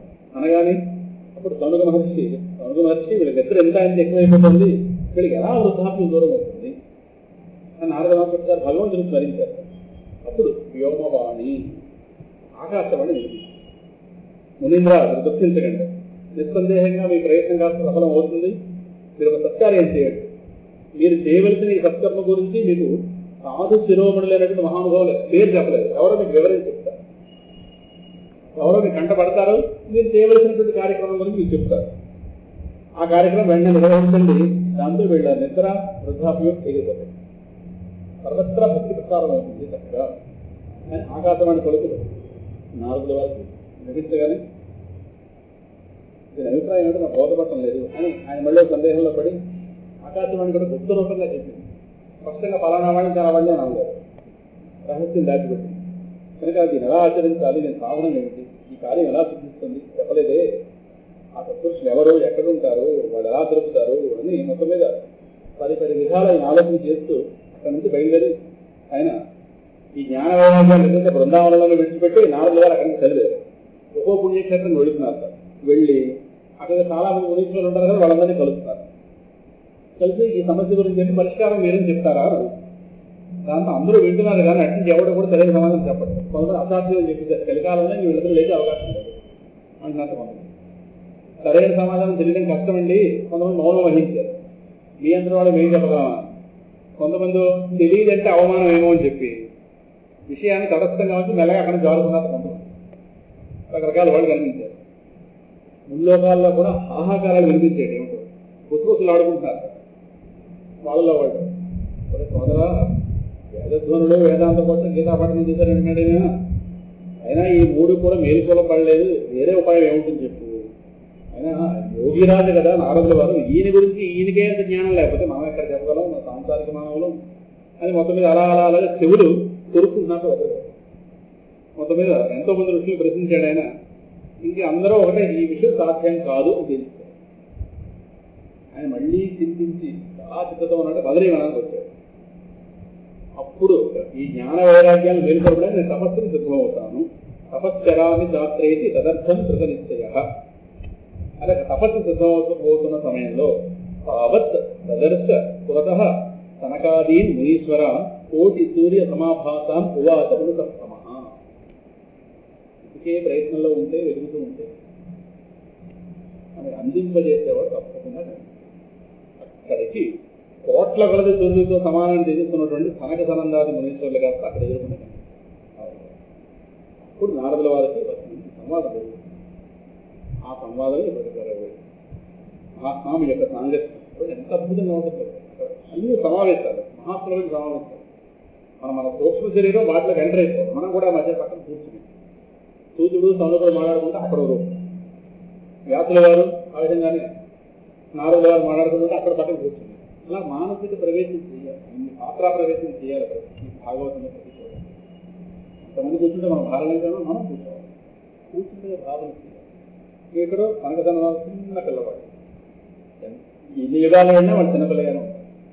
అటువంటి వాడితో నారదముని మాట్లాడుతుంటే ఎంత అందంగా ఉంటుంది, అది వాతావరణం అందంగా ఉంటుంది. అంటే జ్ఞాన వైరాగ్య నిలయులు ఆ ముగ్గురు నలుగురు ఐదుగురు ఒక దగ్గర సమావేశం అయితే వాళ్ళ మధ్య చర్చలు ఎలా ఉంటాయి, వాళ్ళందరూ అక్కడ ఉంటే పరమాత్మ ఇంకో చోట ఎలా ఉంటాడు కదా. ఇంకా అటువంటి వాతావరణాన్ని, అటువంటి సన్నివేశాలను మనకి అదో అద్భుతంగా ఆయన అంటారు. నారదుల వారు అంటూ మీ సాంగత్యం ఇదానీ భూరిభాగ్యేన భవద్భిః సంగమః అభవత్. మహానుభావ, మీ సాంగత్యం లభించడం మహద్భాగ్యం. మీరు నా మీద దయ చూపించి ఆకాశవాణి నాతో చెప్పినటువంటి ఏదైతే ఉందో ఆ కార్యాన్ని, ఆ సాధన నాకు తెలపగలరు. యోగులు, బుద్ధిమంతులు, విద్వాంసులు. భవంతః యోగినః సర్వే బుద్ధిమంతః బహుశ్రుతాః పంచహాయ సంయుక్తాః. మీరు ఎప్పుడు కూడా 5 ఏళ్ల ప్రాయమైన బాలకులుగా కనిపిస్తారు. కానీ అందరికంటా ముందు పుట్టినవాడు కన్నా ముందు పుట్టినవాడు, బ్రహ్మగారి తర్వాత పుట్టినవాడు. కానీ ఇప్పుడే పుట్టిన పిల్లలుగా, ఎందుకంటే బ్రహ్మగారిని మరవడి వయస్సు పెరగకుండా ఏర్పాటు చేస్తున్నారు కదా. ఎల్లప్పుడూ హరికీర్తనలో తత్పరులై ఉంటారు. సదా వైకుంఠ నిలయాః హరికీర్తన తత్పరాః లీలామృత రసోన్మత్తాః కథామాత్రైక జీవినః. భగవంతుడు లీలామృత రసాస్వాదంలో మునుకలు వేస్తూ ఉంటారు, ఉన్మత్తులై ఉంటారు. మీకు ప్రపంచం పట్టదు, భగవత్ కథే మీ జీవనాధారం. మన ఉద్యోగాలు, వ్యాపారాలు జీవనాధారం, వాళ్ళకు భగవత్ కథే. వాళ్ళు నిరంతరం హరిహి శరణమేవం ఈ నిత్యం ఏషా ముఖేవచ. ఆ నలుగురు కూడా నిరంతరం కూడా హరిశరణం అనుకుంటారు. ప్రతి ఎవరు సంకల్పం హరిహి శరణం, హరే శరణం, భగవంతుడే రక్షకుడు అనే మాట నిరంతరం, అది అప్పుడప్పుడు కాదు అన్న మాట మంత్రంగా సదా నరోదా మీ నోటి నుండి జాలువాస్తుంది. అందుకే వృద్ధాప్యం, కాలప్రేరితమైన వృద్ధాప్యం మీకు బాగా కలిగింది. మీరు గతంలో ఆ మహానుభావుని దర్శనంగా వైకుంఠానికి వెళ్ళారు కదా, ఇదే విజయాలు కాస్త మిమ్మల్ని ఎక్కడ అవమానపరచడం, దాంతో మీరు వెంటనే ఈ బొమ్మముడి ఇలాగా ముడి వేగానే వాళ్ళు కాస్త శపించబడ్డారు, వాళ్ళు భూమి పడిపోయారు కదా.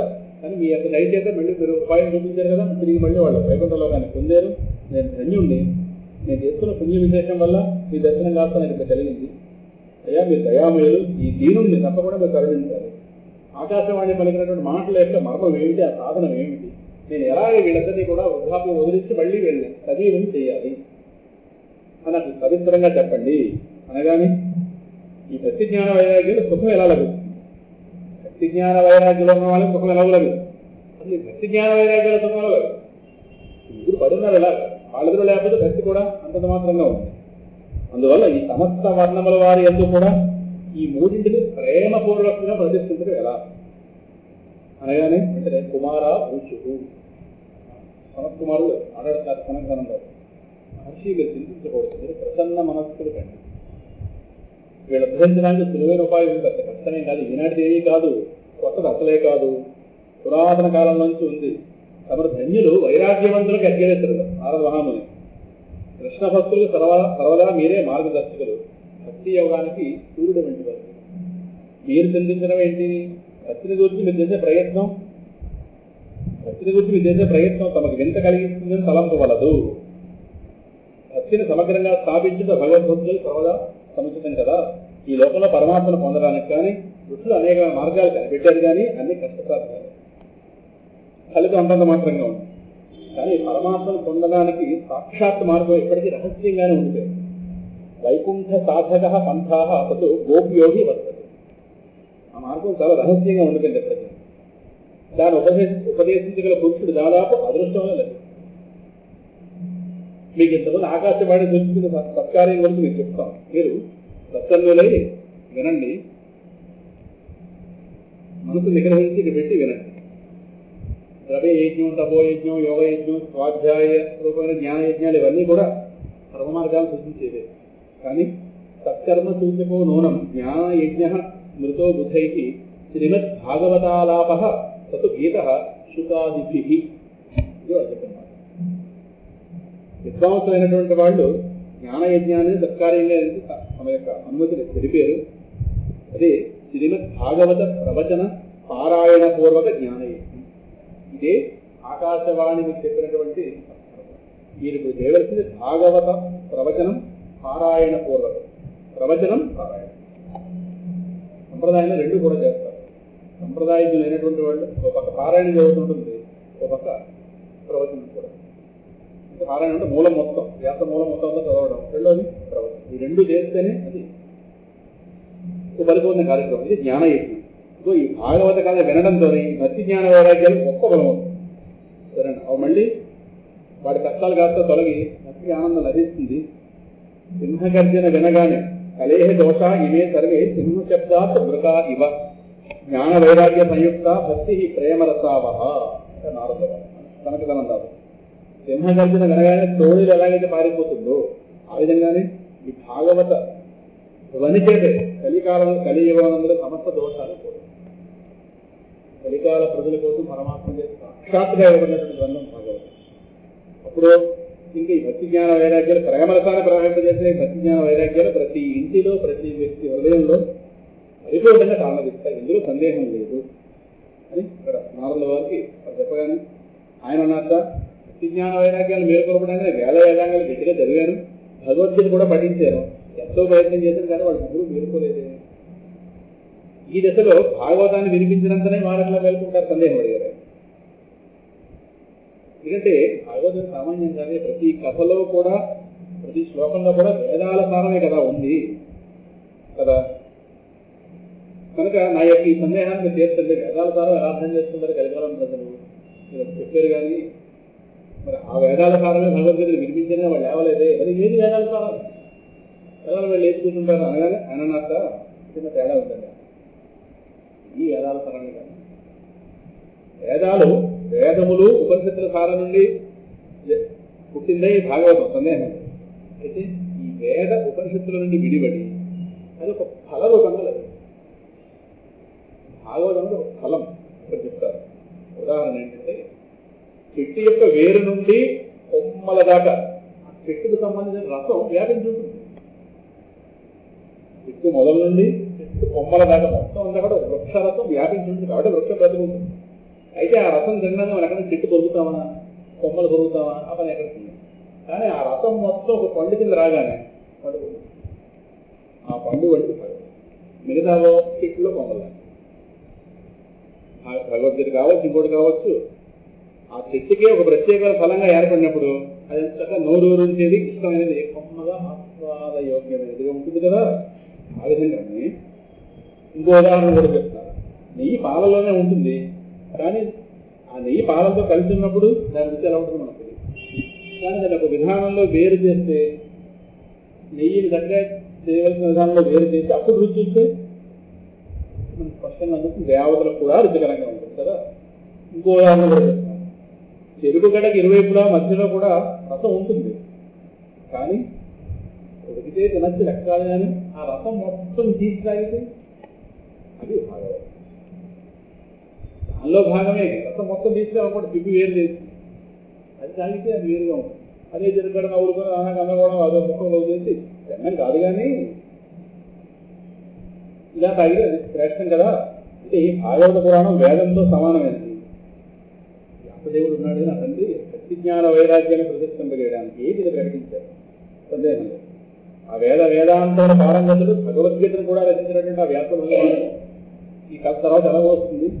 ఇన్ని గ్రంథాలు ఇన్ని పురాణాలు రచించిన మహానుభావుడు ఒకసారి ఆయన వికల చిత్తుడై, అంటే విషాద చిత్తుడై అజ్ఞాన సముద్రంలో ఒకనొక సమయంలో అజ్ఞాన సముద్రంలో ఆయన పడ్డాడు. ఇది ఇన్ని గ్రంథాలు రచించిన ఆయన పరితాపవతి వేదాంత వేద సుస్నాతే గీతాయా అపి కర్తరి పరితాపవతి వ్యాసే మహతి అజ్ఞాన సాగరే. ఇది తర్వాత వస్తుంది. వ్యాసుల వారికి చిన్న హృదయంతో, అంటే ఎన్నో గ్రంథాలు రచించినాయి. ఆయన గ్రంథాలు చదువుకుని లోపల ఉన్న వాళ్ళు ఇద్దరు పడుతున్నారు. ఈయన తెలియని ఒక మనసు ఆవేదన. ఒకసారి తెల్లవారుజాము సమయంలో విపరీతమైన మనోభారం వచ్చింది. తలభారం కాదు, మనోభారం. నాకు మనోభారం వచ్చింది. ఇన్ని గ్రంథాలు రచించండి. సరస్వతీ నదీ తీరం అక్కడ ఆయన ఆశ్రమం ఉంది. ఆ ఆశ్రమ ప్రాంతంలో తెల్లవారుజాము సమయంలో విషాద వదనంతో విషాద హృదయంతో శమ్యాప్రాసము ఆశ్రమం. సరస్వతి నది, అప్పుడు సరస్వతి నది ఉండేది. చలికాలంలో సరస్వతి నది మొత్తం అయిపోయింది. సరస్వతి నది ఉండేది అనేది చారిత్రకమైన ప్రమాణాలు ఉన్నాయి. అది ఇంటిపోయింది. ఆ సరస్వతీ నదీ తీరంలో శమ్యాపరాసం అనే తన ఆశ్రమంలో తెల్లవారుజాము సమయంలో ఈ మహానుభావుడు వికలచిత్తుడై ఉన్న సమయంలో అక్కడే నారదముని ఈ గ్రంథాలు చదువుకున్న లోకం అని అశాంతి పోగొట్టుకుంటే నువ్వేది అశాంతితో ఉన్నాడు. అక్కడ భాగవత రచన అవ్వలేదు. ఇప్పుడు నాలుగు వారు భాగవత రచన ప్రేరేపించి అలాగే చెప్పుకుంటాం తర్వాత. కనుక నా తండ్రి ఏమో వేసవాడు ఓసారి ఒక అజ్ఞాన సంబంధంలో కూడా ఆయన పొలుగుతాం. ఇప్పుడు గుర్తు పెట్టుకోండి, ఎవరి దగ్గరైనా అశాంతి ఉందంటే అజ్ఞానం ఉందని అజ్ఞానం లేకపోతే అశాంతి. అప్పుడు మనిషి మీరు మర్చిపోయారేంటి, మీరే కదా అప్పుడు వెళ్ళి ఆయనకి భాగవతాన్ని 4 శ్లోకాల రూపంలో మీరు చతుశ్లోకి భాగవతం, దాని మూల భాగవతం సాక్షాత్ భాగవతుడు. ఇప్పుడు రామాయణాన్ని నారదుల వారు వాల్మీకి 100 శ్లోకాల రూపంలో బోధించారు. దాన్ని ఏమంటాం, ప్రారంభంలో వస్తుంది ఆ 100 శ్లోకాలు ముందు ప్రథమ స్కంధంలో. దానిని ధ్యానించి ఆయన 24,000 శ్లోకాల గ్రంథంలో గ్రహించారు. ఆ విధంగానే 4 శ్లోకాల రూపంలో అందించారు వ్యాసుల వారు, నారదుల వారు. ఆ చతుశ్లోకి భాగవతం 2వ స్కంధంలో వస్తుంది. ఇప్పుడు కూడా 4 శ్లోకాలు చదువుకుని ముందుకు వెళ్ళాలి. 4 శ్లోకాలు విని దాన్ని ధ్యానం చేస్తే మొత్తం 18,000 శ్లోకాల గ్రంథ సారం ఆయన హృదయానికి గురించి దాని గ్రంథం. ఇంత టాబ్లెట్, ఇంత ఒంటికి ఆరోగ్యం ఎలా ఇస్తుందో ఆ విధంగానే 4 శ్లోకాలే బ్రహ్మగారిని అలా అంది, అందరి నారదుల వారిని వ్యాసుడికి ఎలా అంది. కానీ ధ్యానిస్తే సంక్షేప రామాయణం అంటారు. రామాయణంలో 100 శ్లోకాలు, మొత్తం రామాయణం 100 శ్లోకాలే చెప్పారు నారదుల వారు. సంక్షేప రామాయణం, దాన్ని వాల్మీకి ధ్యానిస్తే మొత్తం రామాయణం. ఆ విధంగానే ఇగో మీరే కదా మా తండ్రి కాబట్టి 4 శ్లోకాల రూపంలో బోధించి ఆయన దుఃఖాన్ని పోగొట్టారు. ఇప్పుడు మీరు దుఃఖంలో పడ్డారేంటి? లక్ష్మీరాగా చేసిన పని మీరు చెప్పిన దానివల్ల వ్యాసుడి చింతలన్నీ కూడా తనుకుపోయారు. ఇక్కడ చెప్పి తనకాదు కదా, మా తండ్రి కాదు వ్యాసుడు. మీరేంటి ఇలా ఆశ్చర్యపడుతున్నారు? మీరు మమ్మల్ని మీరు ప్రశ్నించడం ఏంటి? మీరు ఉపాయం చెప్పాలి కదా. మీరు ఆయన ఉపాయం చెప్పారా? మళ్ళీ మీ దగ్గరికి వచ్చారు. ఇంటి వైద్యం పనికిరాదు. ఇక్కడికి బయలుదేరుతుంది సామెత. భక్తి జ్ఞాన వైరాగ్యాలు దుఃఖాలని బాధ నశింపజేయడానికి మీరు వాళ్ళకి భాగవతం చెప్పండి, సరిపోయింది. ఉపాయం నిజంగా మీకే చెప్తున్నాము, కొత్తగా మీకేం తెలియదు ఏం కాదు అనగానే అదే గొప్పతనం. నారదుల గురించి మాట్లాడారు. దర్శనం చ వినిహంత్య శుభాని సద్య శ్రేయస్తనోతి భవదుఃఖదవార్జితానాం నిశేష శేష ముఖగీత కథైకపానాః ప్రేమ ప్రకాశకృతయే శరణం గతోస్మి. భాగ్యోదయేన బహుజన్మ సమార్జితేన సత్సంగమంచ లభతే పురుషో యదా వై అజ్ఞాన హేతుకృత మోహమదాంధకార నాశం విధాయహి తదోదయతే వివేక. మనకి తెలిసిందైనా కొన్ని సమయాల్లో స్ఫురణకు రాదు. నారదుల తెలిసిందే కానీ స్ఫురణకు రాదు. ఒక మహాత్ముడి యొక్క సమాగమం అవుతుంది. అని ఏమంటారంటే, మహాత్ములారా మీ దర్శనం జీవుల యొక్క సమస్త సంపూర్ణ పాపాలను క్షణమే నశింపజేస్తుంది. సాంసారిక దుఃఖరూపమైన దావాలలోంచి తప్పిస్తున్న వారికి మీ దర్శనం శాంతి వర్షాన్ని కురిపిస్తుంది. ఆదిశేషుడు తన సహస్ర ముఖాల చేత గానం చేసినటువంటి ఆ భగవత్ కథామృతాన్ని మీరు నిరంతరం పానం చేస్తూ ఉంటారు.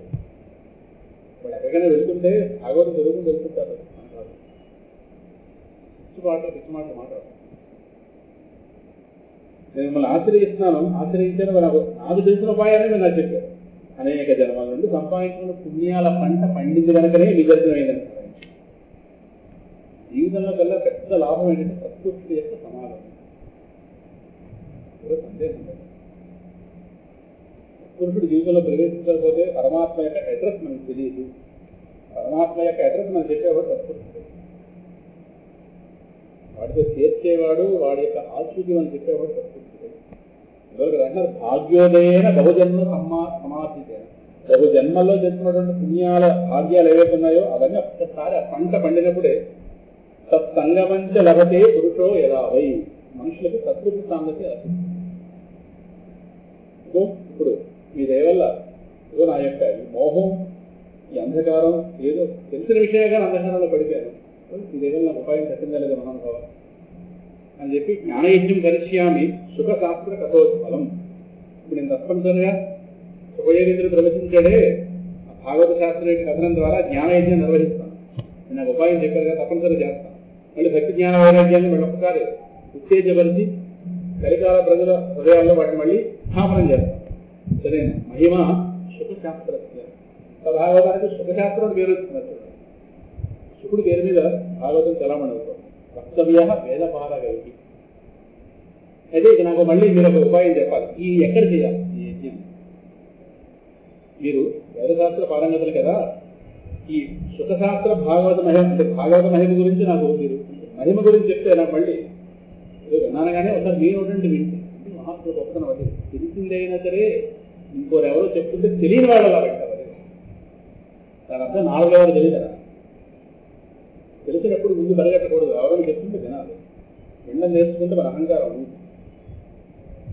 ఏమో అలాగేం తెలుసు తనగా తెలుసు అనుకుంటే ఆయన నాలుగు రావడే కదా. అందువల్ల భాగవత మహిమ ఏదైతే ఉందో దాని గురించి మీరు వినిపించండి. ఇది ఎన్ని దినాల్లో వినాలి, దీని వినే విధానం, ఆచరణ, వీటి గురించి నాకు చెప్పాలి. అయితే చెప్పండి అనగానే అప్పుడు తనగాదులు అక్కడ చెప్తున్నారట, మహర్షి మీరు గొప్ప వినయ వివేక సంపన్నులు. తప్పకుండా మీరు అడిగిన విషయాలను చెప్తాం. హరిద్వారం దగ్గర ఆనందవనం అనే ప్రాంతం అవుతుంది. గంగాద్వార సమీపేతు తటం ఆనందనామకం.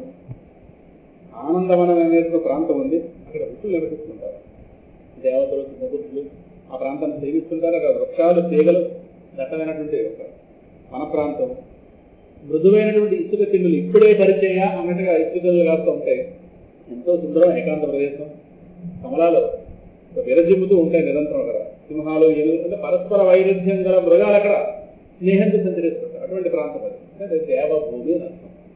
కనుక అక్కడ ఉన్న వాళ్ళ యొక్క చిత్తాలయంలో వైరభావం అక్కడ ఉందనే ఉంటుంది. అక్కడ మీరు జ్ఞానయజ్ఞం ప్రారంభించండి. అక్కడ ఆ స్థల మహాత్మ్యం చేత అనాయాసంగానే అపూర్వ రసం ఉదయిస్తుంది. పదాలే పెద్ద ప్రయత్నం లేకుండానే పరమ ప్రయోజనం లభిస్తుంది, సామాన్య ప్రయోజనం. అందుకే ఏదైనా చేస్తున్నప్పుడు స్థల మహిమ చాలా ప్రధానంగా యజ్ఞం చేస్తున్నప్పుడు ఏదైనా చేస్తున్నప్పుడు కూడా ముందు అయితే రోజు కూడా ఇంట్లో కూడా రోజు ఉన్న ఇల్లే కదా అని చుట్టూ కూడా మానే తెల్లారిలాగా మనకు చూడవాలి. దానివల్ల ఇంటి ముందు ముగ్గు వేయడం, నెలకోసారి ఇల్లు కలవడం ఉంటాయి, వారం కోసారి కలవడం. దేనికంటే ఏమో ఇంట్లో ఆతులు తిరిగి ప్రవేశిస్తుంటాయి. అందులో వాటిని గుర్తు చేసుకోవడం అలా నేర్పారు. యజ్ఞాలు చేస్తున్నప్పుడు అక్కడ దున్నించడం, అక్కడ ఏవో తులసి మొక్క వేయడం, ఇవన్నీ కూడా ఒక పవిత్రమైనటువంటి వాతావరణాన్ని తయారు చేసి అప్పుడు రండి ప్రారంభం. ఈ ప్రారంభించబోతున్న ప్రదేశం అదరీవనం. అటువంటి చోట చేస్తే హరిద్వారం దగ్గర ఆనందవనం తప్పకుండా. అంటే స్థలం వల్ల మనకు రావాల్సిన ప్రయోజనం అప్పుడు ఉండాలి. అప్పుడు మన ప్రయత్నానికి అక్కడ ఇన్నింటి యొక్క సహకారంతో ప్రయోజనం కదా. అందువల్ల తప్పకుండా అక్కడ మీరు యజ్ఞం చేస్తే ఎక్కువ ఈ ఉన్నారు కదా, బలహీనంలో పడి ఉన్నారు కదా, వీళ్ళందరూ ఒకసారి లేచి మీరు యజ్ఞం చేసే చోటకి భక్తి ఆ ఇద్దరు ముసలి పుత్రులని తీసుకొస్తుంది. తప్పనిసరిగా ఆవిడ తీసుకొస్తుంది. సరేనా? ఈ భాగవత కథా ప్రవచనం జరిగే ప్రతి చోటుకు కూడా భక్తి మన వారందరూ కూడా తప్పకుండా విచ్చేస్తారు. ఈ కథా ప్రవచనం తమ కర్ణ పుటాలకి విధించినంతనే ఈ ముగ్గురు లేచి మళ్ళీ యవ్వన దశను పొందుతారు అని ఇక్కడ తనకాదులు చెప్పగానే వెంటనే అయ్యా ఆ యజ్ఞాలు మీరే చెప్పండి అనగానే తనగాదు మహర్షులను అంగీకరించి నారదుడు వెంట బయలుదేరి ఎంతమంది కూడా అంటే భాగవత కథ మొదటిసారి వింటున్నట్టుగా ఉంది వాళ్ళందరూ. గబా గబా గంగాగా ఉంటుంది భక్తి. చాలాసార్లు చెప్పుకున్నావాలే, చాలాసార్లు విన్నావాలంటే భక్తుడు కాదు. భగవద్ విషయంలో విసుగు చిరాకు వస్తాడు భక్తుడు కాదు. చాలా ఎన్నిసార్లు వింటాం అదే భాగవతం. ఎన్నిసార్లు అదే భోజనం మానేసాము, ఎన్నిసార్లు తీసుకుంటాం ప్రాణం మానేసాము, ఎన్నిసార్లు కడతాం చీర కడతాం మానేసాము, ఎన్నిసార్లు దులుపుకోవడం ఇల్లు కూడా మానేసాం, బంగారం వెలుగుపడ్డం మానేసాం. ఏంటని అవన్నీ మానేస్తున్నారు. అది ఎవరు వైరాగ్యం బట్టి వాళ్ళు ఉంటుంది. అందుకే అందరికీ ఒకసారి అవసరం తెలియదు ఈ జన్మరణ ప్రవాహం. ఎందుకంటే ఇప్పుడు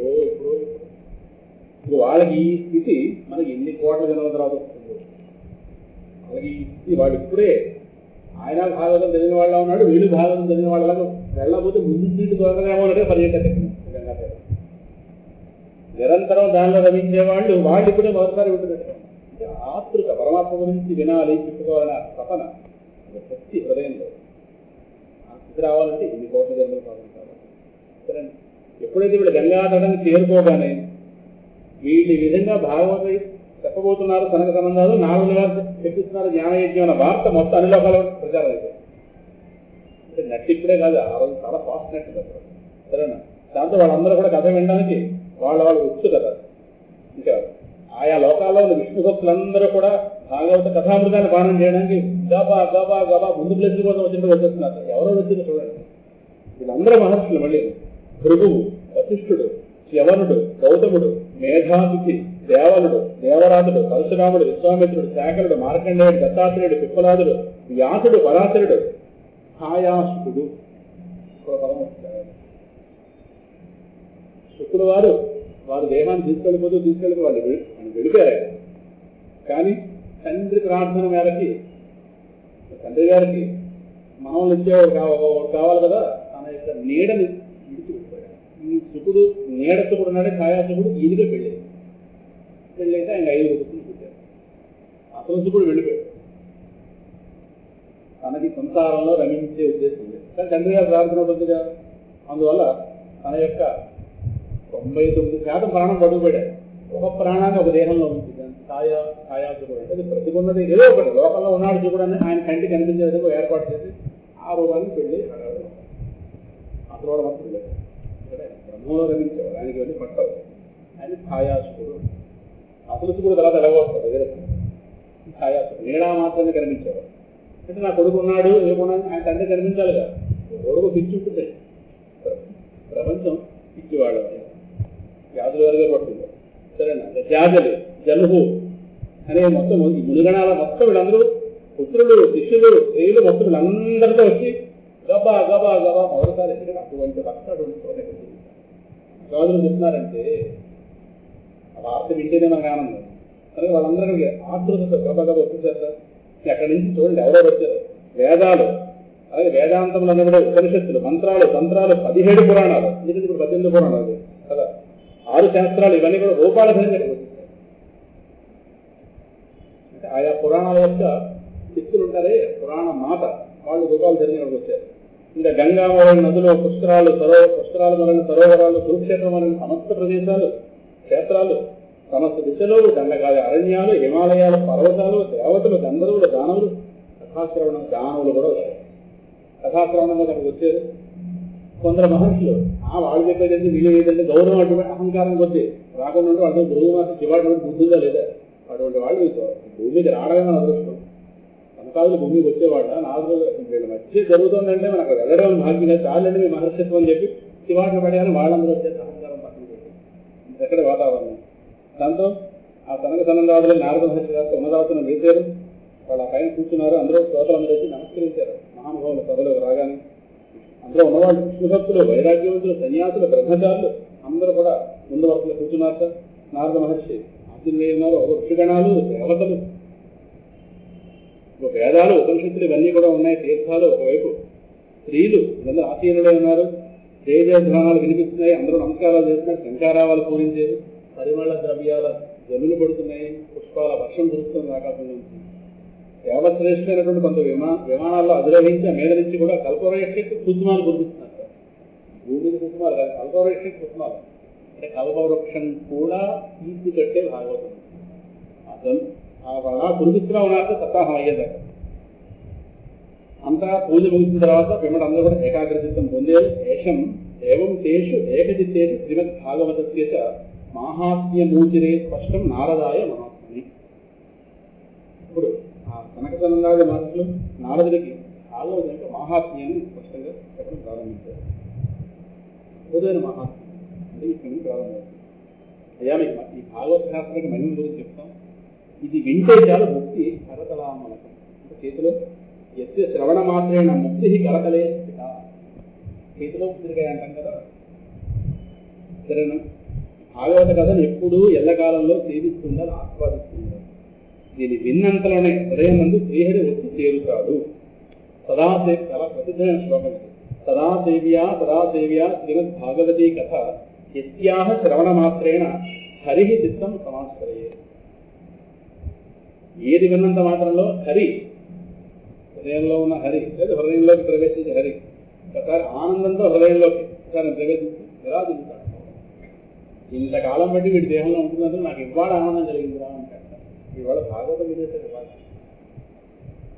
ఇంతకాలం వాడు గొప్ప పెట్టాం లోపల ఉన్నవాడిని, నానా రకాల దూరాలోచనలో వాడిని కాస్త గాయపరిచి ఇప్పుడు ఆయన గారికి ఇష్టమైనటువంటి ఒక కార్యక్రమం చేస్తాం. ఇది 18,000 శ్లోకాలు ఉన్నాయండి, 12 స్కంధాలు.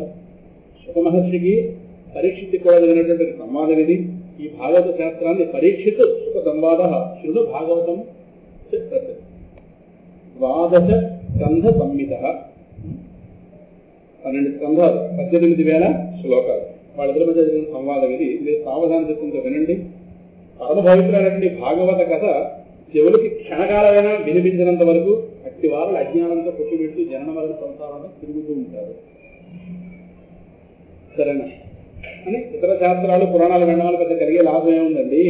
భ్రమ పెరుగుతుంది కానీ భ్రమ తగ్గదు. భాగవత శాస్త్రం ఒకటి చాలు ముక్తిని ప్రసాదించడం. ప్రతినిత్యం భాగవత కథని పఠించే వారికి పుణ్యక్షేత్రం అవుతుంది. కథ భాగవతస్యాపి నిత్యం భవతి యద్గృహే తద్గృహం తీర్థరూపం హి వసతాం పాపనాశనం. వాళ్ళ ఇంటికి వెళ్తే ఆలయానికి వెళ్ళదు. సందేహం లేదు. భాగవతం ఎవరింట్లో ఆదరింపబడుతుంటుందో, పఠింపబడుతుంటుందో, కనీసం నమస్కరింపబడుతుందో, గౌరవింపబడుతుందో ఆ ఇల్లు ఆలయంతో సమానం. భాగవతం సాక్షాత్ కృష్ణ రూపం కనుక చెప్పుకుంటాం. ప్రతినిత్యం భాగవత గ్రంథం ఎవరింట్లో పఠింపబడుతుంటుందో వాళ్ళ ఇంట్లో పాపాలను నశించిపోతాయి.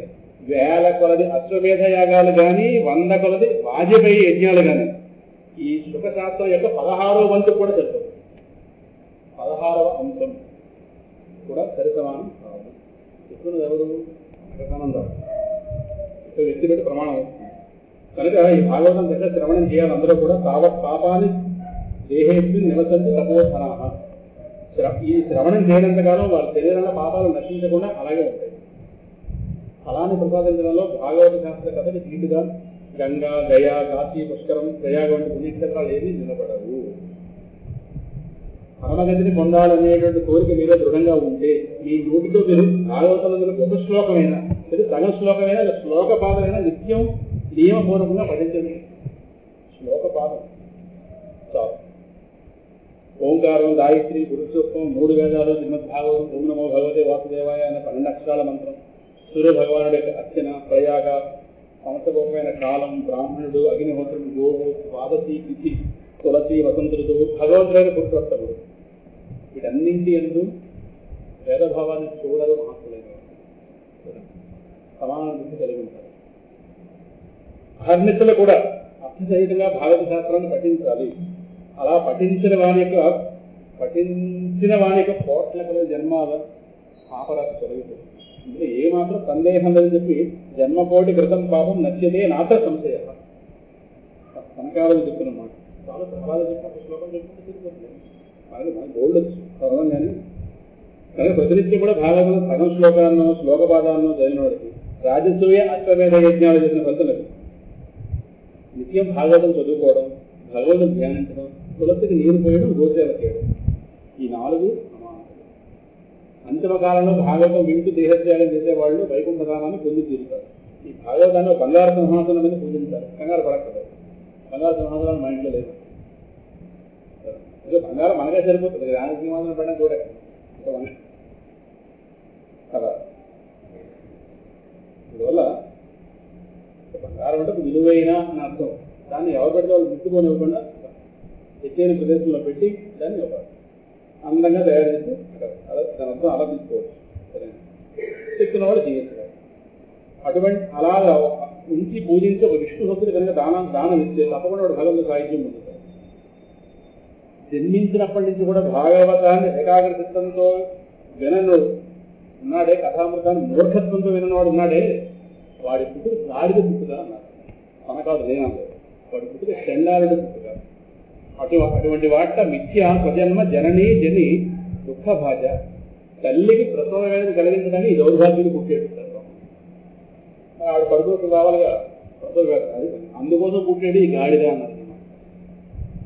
ఇష్టంగా భాగవతం చదవకపోతే సరేనా, అంటే ఇన్ని సమస్యలు. కొన్ని వాక్యాలైనా సరే సుఖశాస్త్రంలోని కొన్ని వాక్యాలైనా వినని పాపాత్ముడు జీవించి కూడా మరణించిన వాడికి సమానం అనకాదులన్నమాట. వాడు ఈ భూమికి భారమై పశుప్రాయమైనటువంటి ఇంద్రలోకంలో అనుకుంటారు వీడు భూమికి భారమై పశుప్రాయం ఉన్నాడు వీడు అనుకుంటారు ఇంద్రలోకం అంటే వీడికి రానివ్వకూడదు. స్వర్గలోకంలో దేవతలు అనుకుంటుంటారు. ఈ ప్రపంచంలో భాగవత కథ లభించుట చాలా కష్టం నిజంగా. అందుకే పరమహంస సంహిత ఇది గృహస్థులకు ఉపదేశింపబడింది కాదు.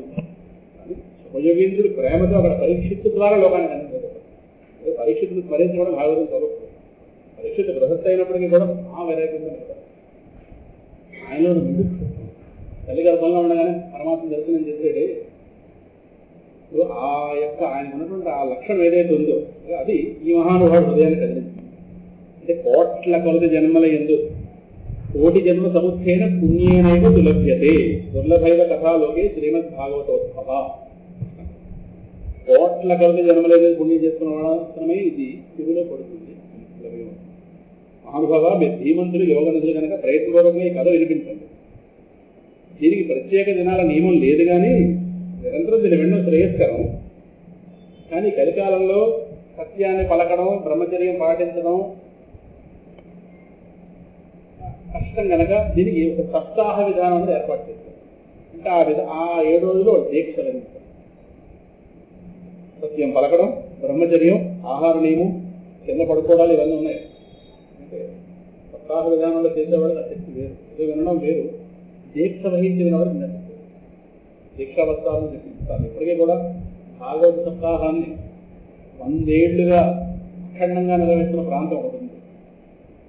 గుంటూరు జిల్లా దగ్గర, గుంటూరు జిల్లా తెనాలి దగ్గర 20 కిలోమీటర్ దూరంలో రేపల్లె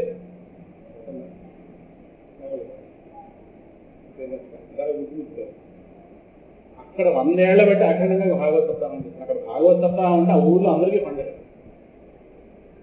ప్రతి ఇంట్లో వాళ్ళు కూడా అక్కడ వాళ్ళ పాత్ర ఉంటుంది. ఆ వారం రోజులు అందరూ భోజనాలు అక్కడ. 100 ఏళ్ల క్రితం మహాత్ములు ప్రారంభించాడు. అది ఇప్పటికి కొల్లూరు రేపల్లె తెనాలి 20 కిలోమీటర్ దూరంలో కొల్లూరు. మొన్న 100 జరిగింది. ఆ 100 ఏళ్ల క్రితం వెలిగించిన దీపం ఇప్పటికీ అలా వెలిగిస్తూ ఉన్నారు. ఆనాడు మహాత్ములు వెలిగించిన దీపం ఇప్పటికీ ఆ నూనె అలా పోతున్నా జరుగుతుంది. అది ఇప్పటిదాకా మొన్న ఎక్కలేదు. మొన్న అక్కడ 100 చెప్పిన మన దత్తాత్రేయ శాస్త్రి మధురగా దత్తాత్రేయ శాస్త్రి గారు మనం 100 అందరు మహాత్ములు పిలుస్తారు. ఇంకా ఆ వారం రోజులు ఆ ఊరిలో మరి ఉత్సవమే వస్తుంది. భాగవతాన్ని ఎత్తిని పెడుతుంది ఊరేగించి ఆ ఊరంతా కూడా దీక్షా వస్త్రాలు ఇచ్చి వస్త్రాలు వాళ్ళే ఇస్తారు, భోజనం వాళ్ళే పెడతారు, వెళ్ళిన వాళ్ళందరూ ఏర్పాట్లు వాళ్ళే చేస్తారు. ఇక వాళ్ళకి పండగ ఏంటంటే భాగవత సప్తాహం చేస్తారు. ఆ ఊరికి అదే ఒక కనుక మీరు ఈ ప్రయత్నపూర్వకంగా దీన్ని వినిపించండి. అయితే ఈ కలికాలంలో ఇలా ఉండడం, సత్యం పలకడం, బ్రహ్మచర్యం పాటించడం ఎల్లవేళలా వినుటే శ్రేయోదాయకం అని. కానీ కలికాలంలో ఇలా ఉండడం కష్టం కనుక దీనికి ఒక విశేషమైన విధానాన్ని గురించి సుఖదేవులు చెప్పారు. దాన్ని మనం తెలుసుకుందాం. కలికాలంలో చిత్తవృత్తులు నిర్వహించడం కష్టం కదా. నియమాలు కట్టుబడి ఉండడం, పుణ్యకార్యాన్ని సాధించడం, దీక్ష వహించడం సులభమైన పని కాదు కనుక 7 జన్మల శ్రవణ విధానం కాస్త నిర్ణయించబడింది. నిత్యం శ్రద్ధగా వినడం వల్ల మన అదృష్టం మాఘమాసంలో చెప్తున్నాం, స్పష్టంగా చెప్తారు. నిత్యం శ్రద్ధగా వినడం వల్ల లేదా మాఘమాసంలో శ్రవణం చేయడం వల్ల కలిగే లభించే ఫలితం కేవలం సప్తాహ శ్రవణ మాత్రంలో లభిస్తుంది. మాఘమాసానికి అంత శక్తి ఉంది. అదృష్టవశాత్తు మాఘమాసంలో మనం ఉన్నాం కనుక అంటే నిత్యం శ్రద్ధగా వినడం వల్ల కలిగే ఫలితం లేదా మాఘమాసంలో ఉండగా ఆ నెలంతా శ్రవణం చేయడం వల్ల కలిగే ఫలితం కేవలం సప్తాహ శ్రవణం చేసినంతలో లభిస్తుందని సుఖదేవులు చెప్పడం జరిగింది. 7 రోజులు శ్రద్ధగా వింటే ఈ ఫలితం మొత్తం అంటే మనసు చంచలవడం, రోగాలు, ఆయువు తగ్గిపోవడం లాంటి దోషాలు కలిగాలను ఉంటాయి కనుక ఈ సప్తాహ శ్రవణ విధానం అనేది నిర్ణయింపబడింది. మొత్తం మీద ఈ తపస్సు వల్ల కానీ, యోగాల వల్ల కానీ, సమాధి వల్ల కానీ లభించని ఫలం 7 రోజులు వరుసగా ఈ భాగవత కథాశ్రవణం చేస్తే అనాయాసంగా సంపూర్ణ ఫలం లభించి తీరుస్తుంది. ఇది సప్తాహ శ్రవణం యజ్ఞాల కంటే శ్రేష్టమైంది, వ్రతాల కంటే నిన్న కనుక తీర్థం సేవించుట, యోగమును అభ్యసించే ఈ సాధన ఎందుకంటే కూడా ఇది ఉన్నతమైనది. ఇది దీని వైశిష్టం ఏం చెప్తాం? ఎందుకంటే గొప్పది గొప్పది గొప్పది గొప్పది గొప్పది అనేది 5-6 సార్లు అంటారు మహానుభావులు. అలాగే ఇక్కడ సౌనక మహర్షి మళ్ళీ అడుగుతున్నారు. మీరు చాలా గొప్ప ఆశ్చర్యం కలిగిన విషయాన్ని చెప్పారు. ఈ భాగవత పురాణం బ్రహ్మదేవుడు కూడా ఆది కారణమైన నారాయణుడికి అనుగ్రహించబడింది కదా. మోక్ష మార్గాన్ని పొందడంలో జ్ఞానము మొదలైన సమస్త సాధనలు కూడా పక్కన పెట్టేసి ఈ కలికాలంలో వాటి ఎందుకంటే ఇది ఎలా శ్రేష్టమైంది అని అడగగానే కదా గొప్ప విషయం. ఏంటి భాగవతానికి ఇంత గొప్ప? మిగతావన్నీ కాదని భాగవతానికి ఎందుకు ఇంత అత్యంత ప్రాధాన్యత ఎందుకు కలిగింది అనగానే ప్రస్తుత మహాముని చెప్తూ, పరమాత్మ ఈ భూలోకాన్ని విడి కృష్ణావతారం కాస్త విడి తన నిత్యదేవాన్ని వెళుతున్న సమయంలో చివరిలో 11వ స్కందంలో ఉద్ధవ గీత, ఉద్ధవుడికి పరమాత్మ జరిగిన డైలాగ్ విషయం చాలా చాలా విషయాలు చెప్పుకుంటూ వెళ్ళాడు. ఆ ఉద్ధవ గీత ఏకాదశ స్కందంలో వచ్చింది కదా. ఆ సమయంలో అక్కడ ఉద్ధవుడు స్వామితో అన్నాడు, మీరు పరంధామాన్ని వెళ్ళిపోతున్నారు కదా, ఇప్పుడు నాకు కొత్త సమస్య ఓడిపోతుంది, కొత్త అశాన్ని దీని పరిష్కారం చెప్పాడండి. కలికాలంలో చాలా మంది దుస్తులు జన్మించబోతున్నారు, భయంకరమైన దుస్తులు ఉన్నారు. వాళ్ళ సాంగత్యంలో సత్పురుషులు కూడా పూర్వ ప్రభావం కలిగిన వాళ్ళు అయిపోతారు. వాళ్ళ భారాన్ని ధరించిన ఈ భూమాత మళ్ళీ ఎవరిని ఆశ్రయించాలి? మీరు రాష్ట్రం వెళ్ళిపోతే మీరు ఏది పట్టినట్టుగా మీరు తప్ప ఎవరు తిరిగారు, రక్షకుడు లేదే కనుక మీరు సాధువులమే దయాదృష్టి కలవాలి కనుక ఒకసారి మీ ప్రయాణాన్ని ఆపుకోండి. ఎందుకంటే మీరు భక్తులను ఉద్ధరించడం కోసమే ఈ శ్రవణ రూపాన్ని ధరించారు కదా, ఎంత మంచిదో కదా. మీరు లేకుండా భక్త జనులు ఈ భూమి ఎలా ఉండదు కదా, ఈ సమాధానం చెప్పి రావాలి. ఇలాంటి వాళ్ళు దొరికితే మనకి ఇలాంటి గ్రంథంలో పరమ ప్రయోజనం ఉంది. నిర్గుణోపాసన అంటారా? నేను విడిపోతే నిర్గుణోపాసన ఉంది. నిర్గుణోపాసన ఈ దేహాత్మభావం ఉన్న వాళ్ళకి ఏం అర్థం అవుతుంది? తర్వాత అంతా వ్యాపించాలని చెప్పి ఆ పిల్లలు ఏనాడో నిరూపించాడు. ఆ కొండ మీద ఎవరు కొట్టుకున్నాం పరమాత్మగానే ఏదో గదిలో పరిగెడతాం. ఇంకా ఆ గదిలోకి ఈ గదిలోకి ఆ కొండ మీద ఈ కొండ మీద ఓ ఫోటో చూడటం ఎక్కడికి వెళ్ళలేదు కదా. అంతా వ్యాపించున్నాడే జ్ఞానం బుద్ధి నిలబట్టింది. నువ్వు రెండిపోతుంది చెప్పి చెప్పి చెప్పి చెప్పి అని భగవంతుడు ఎక్కడో దూరంగా ఉన్నాడనే భావన ఇక్కడికి ఇండిపోతుంది. 20-30 ఏళ్ళ గట్ట చెప్పిన వాళ్ళు ఇదే భావం. తిరుపతి వెళ్ళలేక శ్రీకాళహస్తి వెళ్ళలేదు, ఇంతే వెళ్ళండి కానీ వెళ్ళకపోతే దేవుడు లేదనుకునే భ్రాంతిగా మిగిలిపోతాడు. తిరుపతిలో వెళ్ళి ఆ గదిలో చూస్తేనే దేవుడు ఉన్నాడా? దేవుడు పరిమితం చేసి సరే వస్తున్న సినిమాలు కూడా దేవుడిని పరిమితం చేసి చూపించే సినిమాలకి అంతా చూసిన వాడి సినిమాలు అవడదు. ఏదో క్షేత్రానికి పరిమితమైన భక్తులు ఉన్నారు ఆ భక్తుల సినిమాలు అది ఏమిటో మొత్తం మీద నిర్గుణోపాసన కష్టంగా ఉంటుంది. సగుణోపాసన మీరు కాస్తే ఏదో 4 రోజులు ఉంటే ఈ దేహం పట్టుకున్నామంటే మీరు బయలుదేరిపోతున్నారు ఏదో పనున్నట్టుగా. కాకపోతే ఇక్కడ ఆగండి, కొంచెం ఆలోచించండి సరేనా.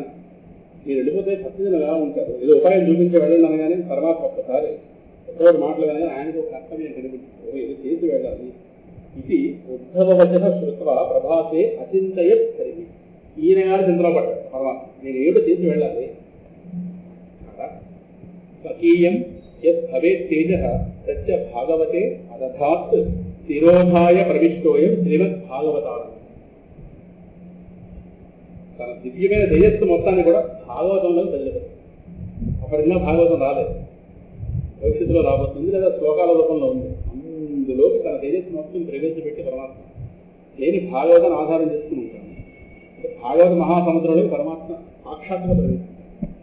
భాగవత సాక్షాత్ కృష్ణ నిలయం కాదు, కృష్ణుడే సాక్షాత్ కృష్ణ ఏవహి. దీని చుట్టూ 3 దర్శనం చేస్తే కృష్ణాలయాన్ని వెళ్ళిందని తెలుసు. సరే మనకి గ్రంథం అనగానే చిన్న చూపు, ఎందుకంటే ఇక్కడ ఉంది పరమాత్మ యొక్క వాంగ్మయ మూర్తి భాగవతం. అది నామరూపాలతో కనిపించే మూర్తి, ఇదో వాంగ్మయ మూర్తి, భాష అక్షరాల మూర్తి, అక్షరాల రూపంగా ఉన్న పరమాత్మ. తేనేయం వాంగ్మయీ మూర్తి ప్రత్యక్ష వర్తతే హరే సేవనాత్ శ్రవణాత్ పాఠాత్ దర్శనాత్ పాపనాశిని. సాక్షాత్ శబ్దస్వరూపం భగవంతుడి యొక్క శబ్దస్వరూపం భాగవతం. దీని ఎందుకు హరి సాక్షాత్ ప్రత్యక్షంగా నడయాడుతుంటాడు. అంటే భాగవతం సేవిస్తే, శ్రవణం చేస్తే, పఠిస్తే, అన్ని చేయగల దర్శిస్తే గల పాపం. భాగవత గ్రంథానికి ఒక పువ్వు పెట్టచ్చు, ఇవాళ పువ్వు పెడితే రేపు అందులో అక్షరం కావడం కావాలి. అంత శక్తి భాగవతం ఇంట్లో ఉంటే పరమాత్మ ఇంట్లో ఉంటుంది. మనం నిలవడం దీనికి వచ్చిన వాళ్ళంటే ప్రతి అంతంత మాత్రం. కలికాలంలో ధరించడానికి అన్ని ఉపాయాలు ఉన్నాయి. ఆ ఉపాయాలను స్మరించే బుద్ధి లేదు. అందువల్ల ఈ భాగవత సప్తాహ శ్రవణం అన్నిటికంటే మిగిలిన శ్రేష్టమైనది. ఇతర సాధనాలను విడిచిపెట్టి కలియుగంలో కేవలం ఇదే ప్రధాన ధర్మం అని ఇక్కడ చెప్పబడుతుందయ్యా. కలియుగంలో దుఃఖాన్ని, దారిద్ర్యాన్ని, దురదృష్టాన్ని, పాపాన్ని నశింపజేసేటటువంటి ధర్మము ఇదే.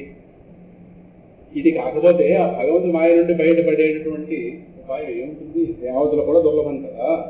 మరి మానవుల మాయ నుండి ఎలా బయటపడతారనుకుంటున్నావు? అందుకే ఈ సప్తాహ శ్రవణ విధానం ప్రవేశపెట్టబడింది అనగానే అక్కడ సూత మహాముని మునుక మహర్షి ఈ విధంగా ఈ సనకాది మునీశ్వరులు సప్తాహ శ్రవణ మహిమ గురించి వర్ణించడం ప్రారంభించారు. ఈ సమయంలో గొప్ప ఆశ్చర్యం కొలిపే ఒక సన్నివేశం జరిగింది. వీళ్ళందరూ మాట్లాడుతున్న సమయంలో ఈ తరుణావస్థ ఉంది కదా, యువతిగా మారినటువంటి ఆ సతీదేవి ఒకసారి ఆ ఇద్దరి ఆ ముసలి కుమారుని వెంటబడి నాకు వచ్చింది. శ్రీకృష్ణ గోవింద హరే మురారే శ్రీకోనాథ నారాయణ వాసుదేవ అని ఒకసారి భగవన్నామాలు పలుకుతూ ఆ తల ఆకస్మికంగా ప్రత్యక్షమైంది. ఎక్కడి నుంచో రావడం కాదు, ఒక్కసారి ప్రత్యక్షం అవగానే అందరూ ఒక్కసారి కంగారు పడ్డారు. ఎలా వచ్చింది ఇప్పుడు మన మధ్య నుంచి ఎలా వస్తుంది? ఇక్కడ ఎలా వచ్చింది?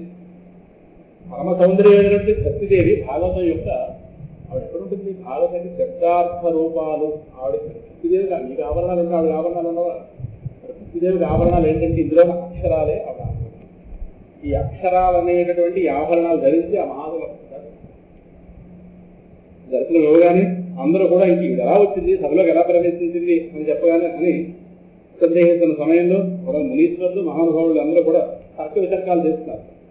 అప్పుడు ఆవిడ ఇప్పటికిప్పుడే ఈ కథ యొక్క చెప్పుకోబోయే కథ యొక్క శబ్దార్థాల్లోంచి ఒకసారి ప్రకటితమైంది అని సనకాదులు ఆవిడ కారణాన్ని అక్కడ చెప్పడం జరిగింది. దాంతో ఆవిడ వారి మాటలు విన్నటువంటి ఆ తల్లి కాస్త ఆ పుత్రులతో కూడి నమ్రతతో అక్కడ కొంచెం సనత్కుమారుగా అడిగింది.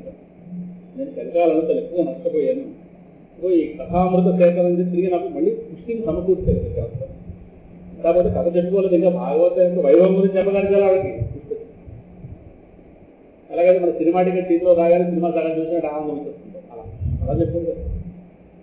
అలాగే నేను ఎక్కడ ఉండాలి, నాకు నివాస స్థానం ఏమిటి అనగాని అని అడగగానే వెంటనే అలన్నాథ అమ్మా శక్తిమాత సత్యేషు గోవింద స్వరూపకర్త్రి ప్రేమైక ధర్త్రి భవరోగ హంత్రి సాత్వంతి తిష్టత్వ సుధైర్య సంశ్రయ నిరంతరం వైష్ణవ మానవ.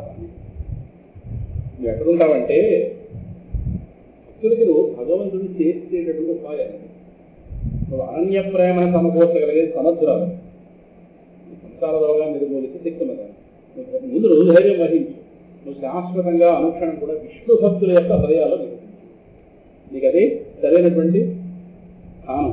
ఈ కలికాలంలో పాపాలు విజృంభిస్తాయి కదా, సమస్త ప్రపంచాన్ని కూడా తమ ప్రభావాన్ని గురి చేస్తాయి. కానీ ఆ పాపాలను కన్నెత్తి కూడా చూడలేదు అని ఆ విధంగా చెప్పగానే వారి ఆదేశాన్ని ఆ తల్లి కాస్త వింది కదా, వెంటనే భగవద్భక్తుల యొక్క మనస్సులను చేరి అక్కడ ఆవిడ కాస్త విరాజమానురాలైంది, ఆరాధింపబడింది. కనుక ఎవరి హృదయాల్లో అయితే హరిభక్తి బదిలంగా గూడు పట్టుకుని ఉంటుందో వారు ఈ భూలోకాల్లో కూడా నిర్ధనులై ఉన్నప్పటికీ, ధనం లేనివాడు అయినప్పటికీ కూడా అత్యంత నిర్ధనులై ఉండి కూడా వాళ్ళు పరమధన్యులు. హరిభక్తి ఉన్నవాడికి హరిభక్తే ధనము. వారి పై వ్యవహార ధనం లేకపోయినా సరే కదా వాళ్ళు పరమధన్యులు. వాళ్ళు ఎందుకంటే ఈ భక్తి అనే సూత్రం చేత సాక్షాత్ భగవంతుడు బంధింపబడతాడు. బంధింపబడి ఆ లోకాన్ని వదిలిపెట్టి భక్తుల హృదయాల్లోకి వచ్చి అక్కడ శాశ్వతంగా ఉంటాడు కనుక ఈ భాగవతం స్వయంగా పరబ్రహ్మ స్వరూపం. దీని మహిమ గురించి ఏమని వర్ణిస్తాం, ఎంతని వర్ణిస్తాం? ఇతరులకు వినిపించడం వల్ల వినువారికి వినిపించే వారికి ఇరువురికి కూడా శ్రీకృష్ణ భగవానుడితో సమానమైనటువంటి నిర్మలమైన పోలిక వస్తుంది. అక్కడ గుణాలన్నీ కూడా ఆయనతో సమానమైనటువంటి ఒక నిర్మలమైన పోలిక వస్తుంది. వాళ్ళ భగవంతుడి సారూప్యాన్ని పొంది తీరుతారు. ఇతర ధర్మాలతో ఇంతకంటే ఎక్కువ ప్రయోజనం ఏముంటుంది అని కనకాదులు చెప్పి అక్కడ సూత మహాముని కాస్త ఇక్కడి నుంచి గోకర్ణోపాఖ్యానంలో భాగవత సప్తాహాన్ని గోకర్ణుడు పేరు వినే ఉంటారు. గోకర్ణోపాఖ్యానం దాని గురించి నెక్స్ట్ చెప్పబోతారు. రేపటి ఇంకొక 3 అధ్యాయాలు ఉన్నాయి. వాళ్ళు 3 అధ్యాయాలు చెప్పుకున్నాం ఇప్పుడు దాకా. ఇంకో 3 అధ్యాయాలు చెప్పుకుంటే పద్మ పురాణాంతర్గత భాగవత మహాత్మ్యం ముగుస్తుంది. అయిన తర్వాత ఎల్లుండి గురించి భాగవతం ప్రథమ స్కంధంలో ప్రవేశిస్తుంది. ఇప్పటిదాకా మహాత్మ మధ్యలో ఆగి ఇప్పుడు సుత మహాముని కాస్త ఎప్పుడైతే ఈ మహాత్ములందరూ ఒక దగ్గర చేరారో మహాత్మ ఎక్కడ ఉండగలడు? తప్పకుండా ఇక్కడ రాకుండా ఉండగలడా? ఒక్కసారి పూర్తి సూర్య సంవత్సరం పరమాత్మ ఒకసారి వీళ్ళందరూ హృదయాల్లో వెతుకుంటున్నాడు. వీళ్ళందరూ అక్కడ కూర్చుంటే మహాత్మలో ఉదయం చేరితే బాబోయ్ ఆయన వేరే ఎక్కడ ఉంటాడు? అందరి హృదయాల్లో కూడా ఒక చోటు చేసుకుని అంటే స్వచ్ఛమైన హృదయాల్లో ఆవిర్భవించిన పరమాత్మ అంటే వాళ్ళందరూ ఇంకా వినడానికి ఎటువంటి ఆటంకాలు లేని స్థితిని వాళ్ళ హృదయాల్లో ఉండి సృష్టించి చక్కటి సప్తాహం నడిచే విధంగా అద్భుతమైన సన్నివేశం తర్వాత తయారు చేశారని చెప్పబోతున్నారు. రేపటి రోజున ఆవిష్కరించుకున్నాం. భాగవత మహాత్మ్యం, భాగవత సప్తాహ విధానం, సప్తాహం ఎలా చేయాలి అనేటువంటి దాన్ని రేపటి రోజున చెప్పుకుని ఎల్లుండి నుంచి ప్రథమ స్కంధంలో ప్రజాభ్య పరిపాలయంతాం న్యాయేన మార్గేణ మహీం మహీషాః గోబ్రాహ్మణేభ్యః శుభమస్తు నిత్యం లోకాః సమస్తాః సుఖినో భవంతు. హరయే నమః హరయే నమః హరయే నమః హరయే నమః హరయే నమః హరయే నమః హరయే నమః హరయే నమః హరయే నమః హరయే నమః.